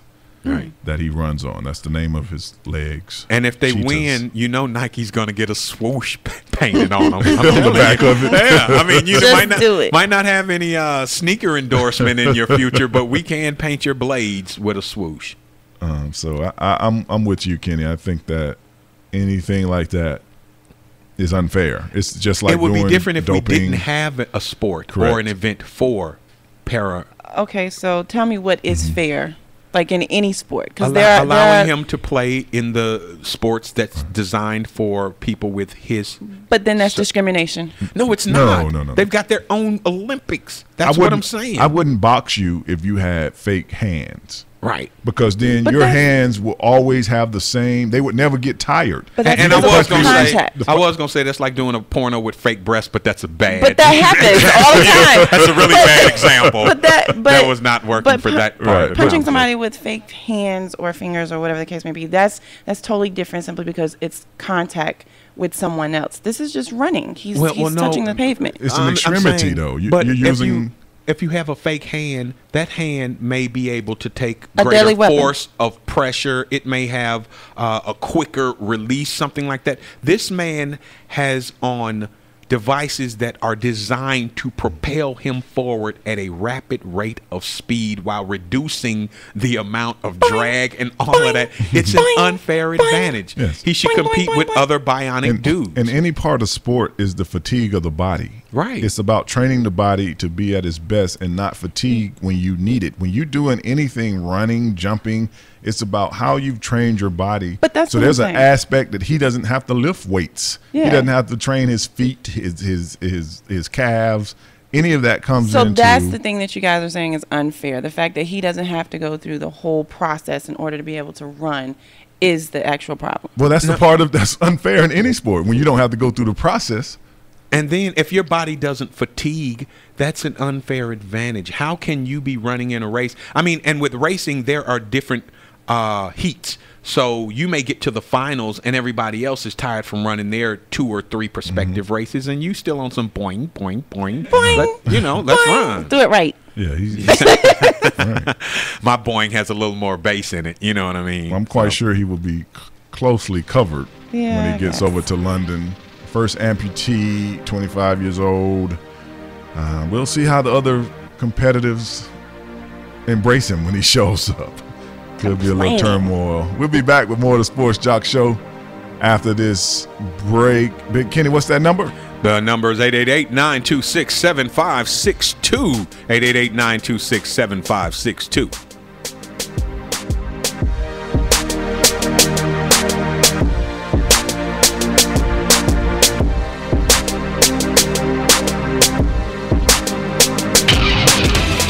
More of the Sports Jock Show with Wayne Gandy coming up next.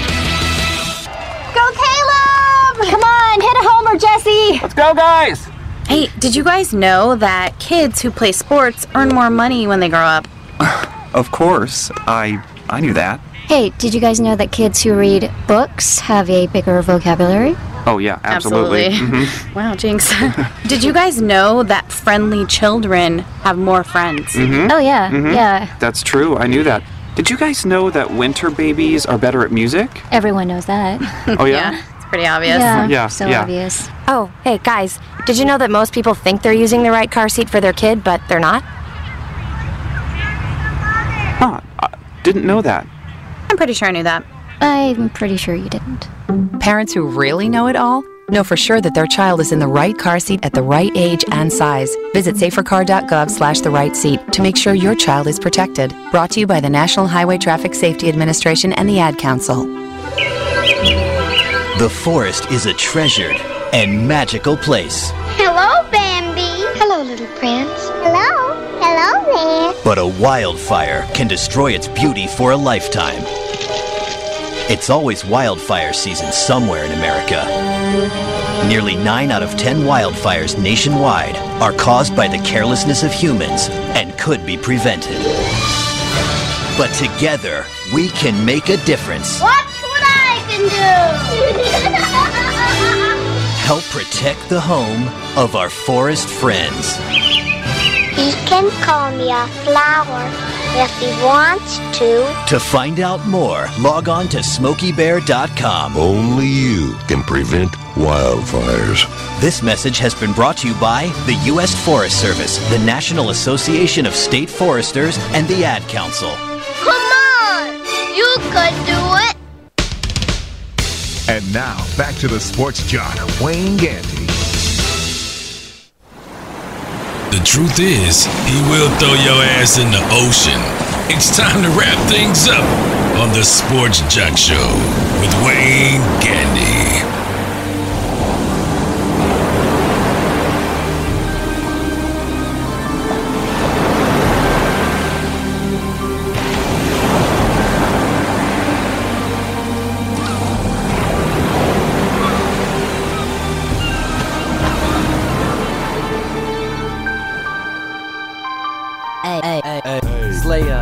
Welcome back to the Sports Jock Show. I'm the Sports Jock Wayne Gandy, and when you hear the sounds of the ocean, that means that the Sports Jock Show is nearing its end.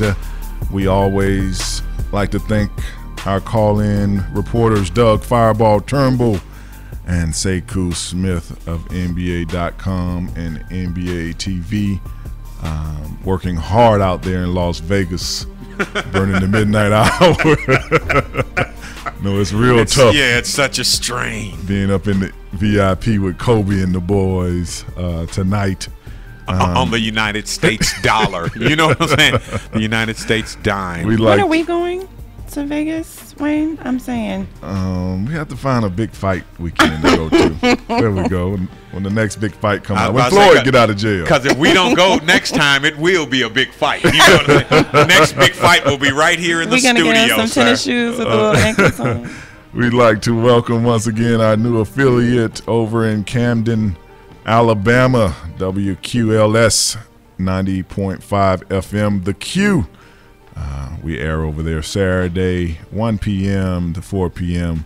Central Standard Time. WQLS, The Q 90.5. And a story that I meant to mention to you, Big Kenny, the Kentucky High School Association has officially made bass fishing a sport in high school. Bass fishing, like how do we practice that? Do we just get on a bus? Trust me, it's Kentucky. They practice. You know what I mean? That's what they do. Just like dudes are at the parks with their sons in the inner cities like Chicago and Philly, there are guys out on the banks of rivers and creeks in Kentucky bass fishing. That's what they do. Fishing as a sport in high school. As a high school, I lettered all 4 years. Got rid of the band and picked up bass fishing. They actually are the second state. Illinois is being the first state for bass fishing as a high school sport. So are there scholarships available? Where do you go after high school with your bass fishing skills? I guess you walk on. You walk on or something. I don't know. I walked on at Notre Dame. In Bowling Green, Kentucky, speaking of Kentucky, a lady, Jackie Farrell, was arrested, her and Joe Smith, for leaving 19 children at home for a week. Their defense was they told their neighbor they had a family emergency in Michigan. I don't care what you tell me. If you got 19 kids, I'm not watching your 19 kids. And then if you got in a family emergency, why don't you take your family with you? I'm just saying, it's a family emergency, people. Yeah, it's 19 kids. They said the neighbors called the police. The kids range from age 8 months to 14 years old. The neighbors said they have done this before, not for this extended amount of time. It's a 3-bedroom house. It was 19 kids. They had 10 pets. The police said when they got there, the house was filthy, and they had a lot of animal feces everywhere. So how can you differentiate between the animal and the human when it's what are the age ranges again? 8 months to 14 years old. Wow. So 14-year-old, you take care of this 8-month-old while I'm gone. 19 kids. Happens. The parents are spending a lot of time together, obviously. They're trying to stay together so they can make more kids. But you can't. Obviously. But it's one thing to ask your neighbor to watch your one child. Right.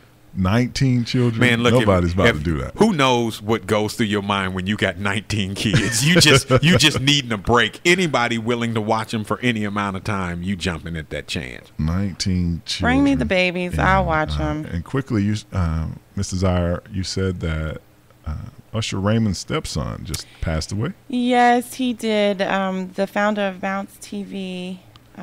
And as soon as I can get it to come back up, Tamika Raymond, the stepson of Usher Raymond, Kyle Glover, he's 11.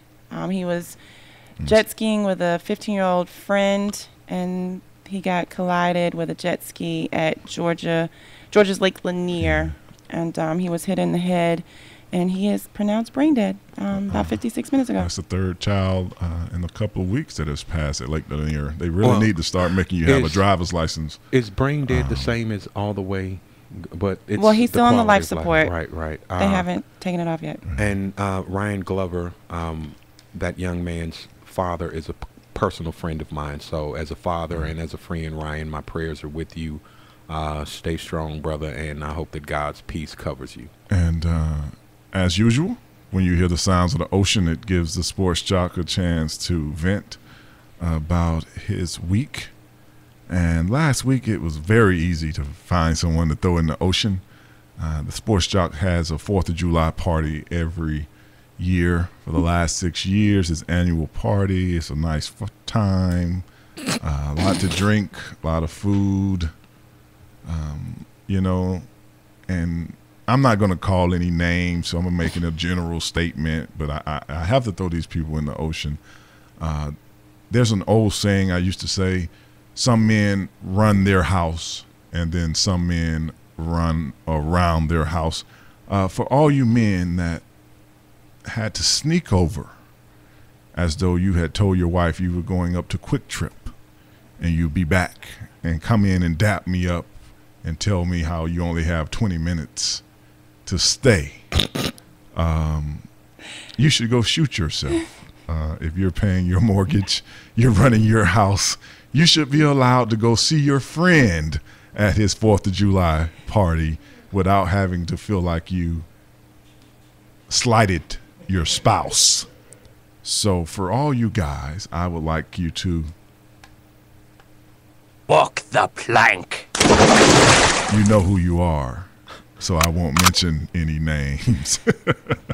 Well, thank you for tuning in to the Sports Jock Show. I'm the Sports Jock, Wayne Gandy, from Big Kenny, the funny man himself. Yeah. And the beautiful Miss Desire, Thank you. who did make my party. We'd like to tell you to have a nice evening. We'll see you back here next Monday, 10 a.m. to 1 p.m. Have a nice day. QLS, we'll see you on Saturday, 1 to 4, 90.5 FM.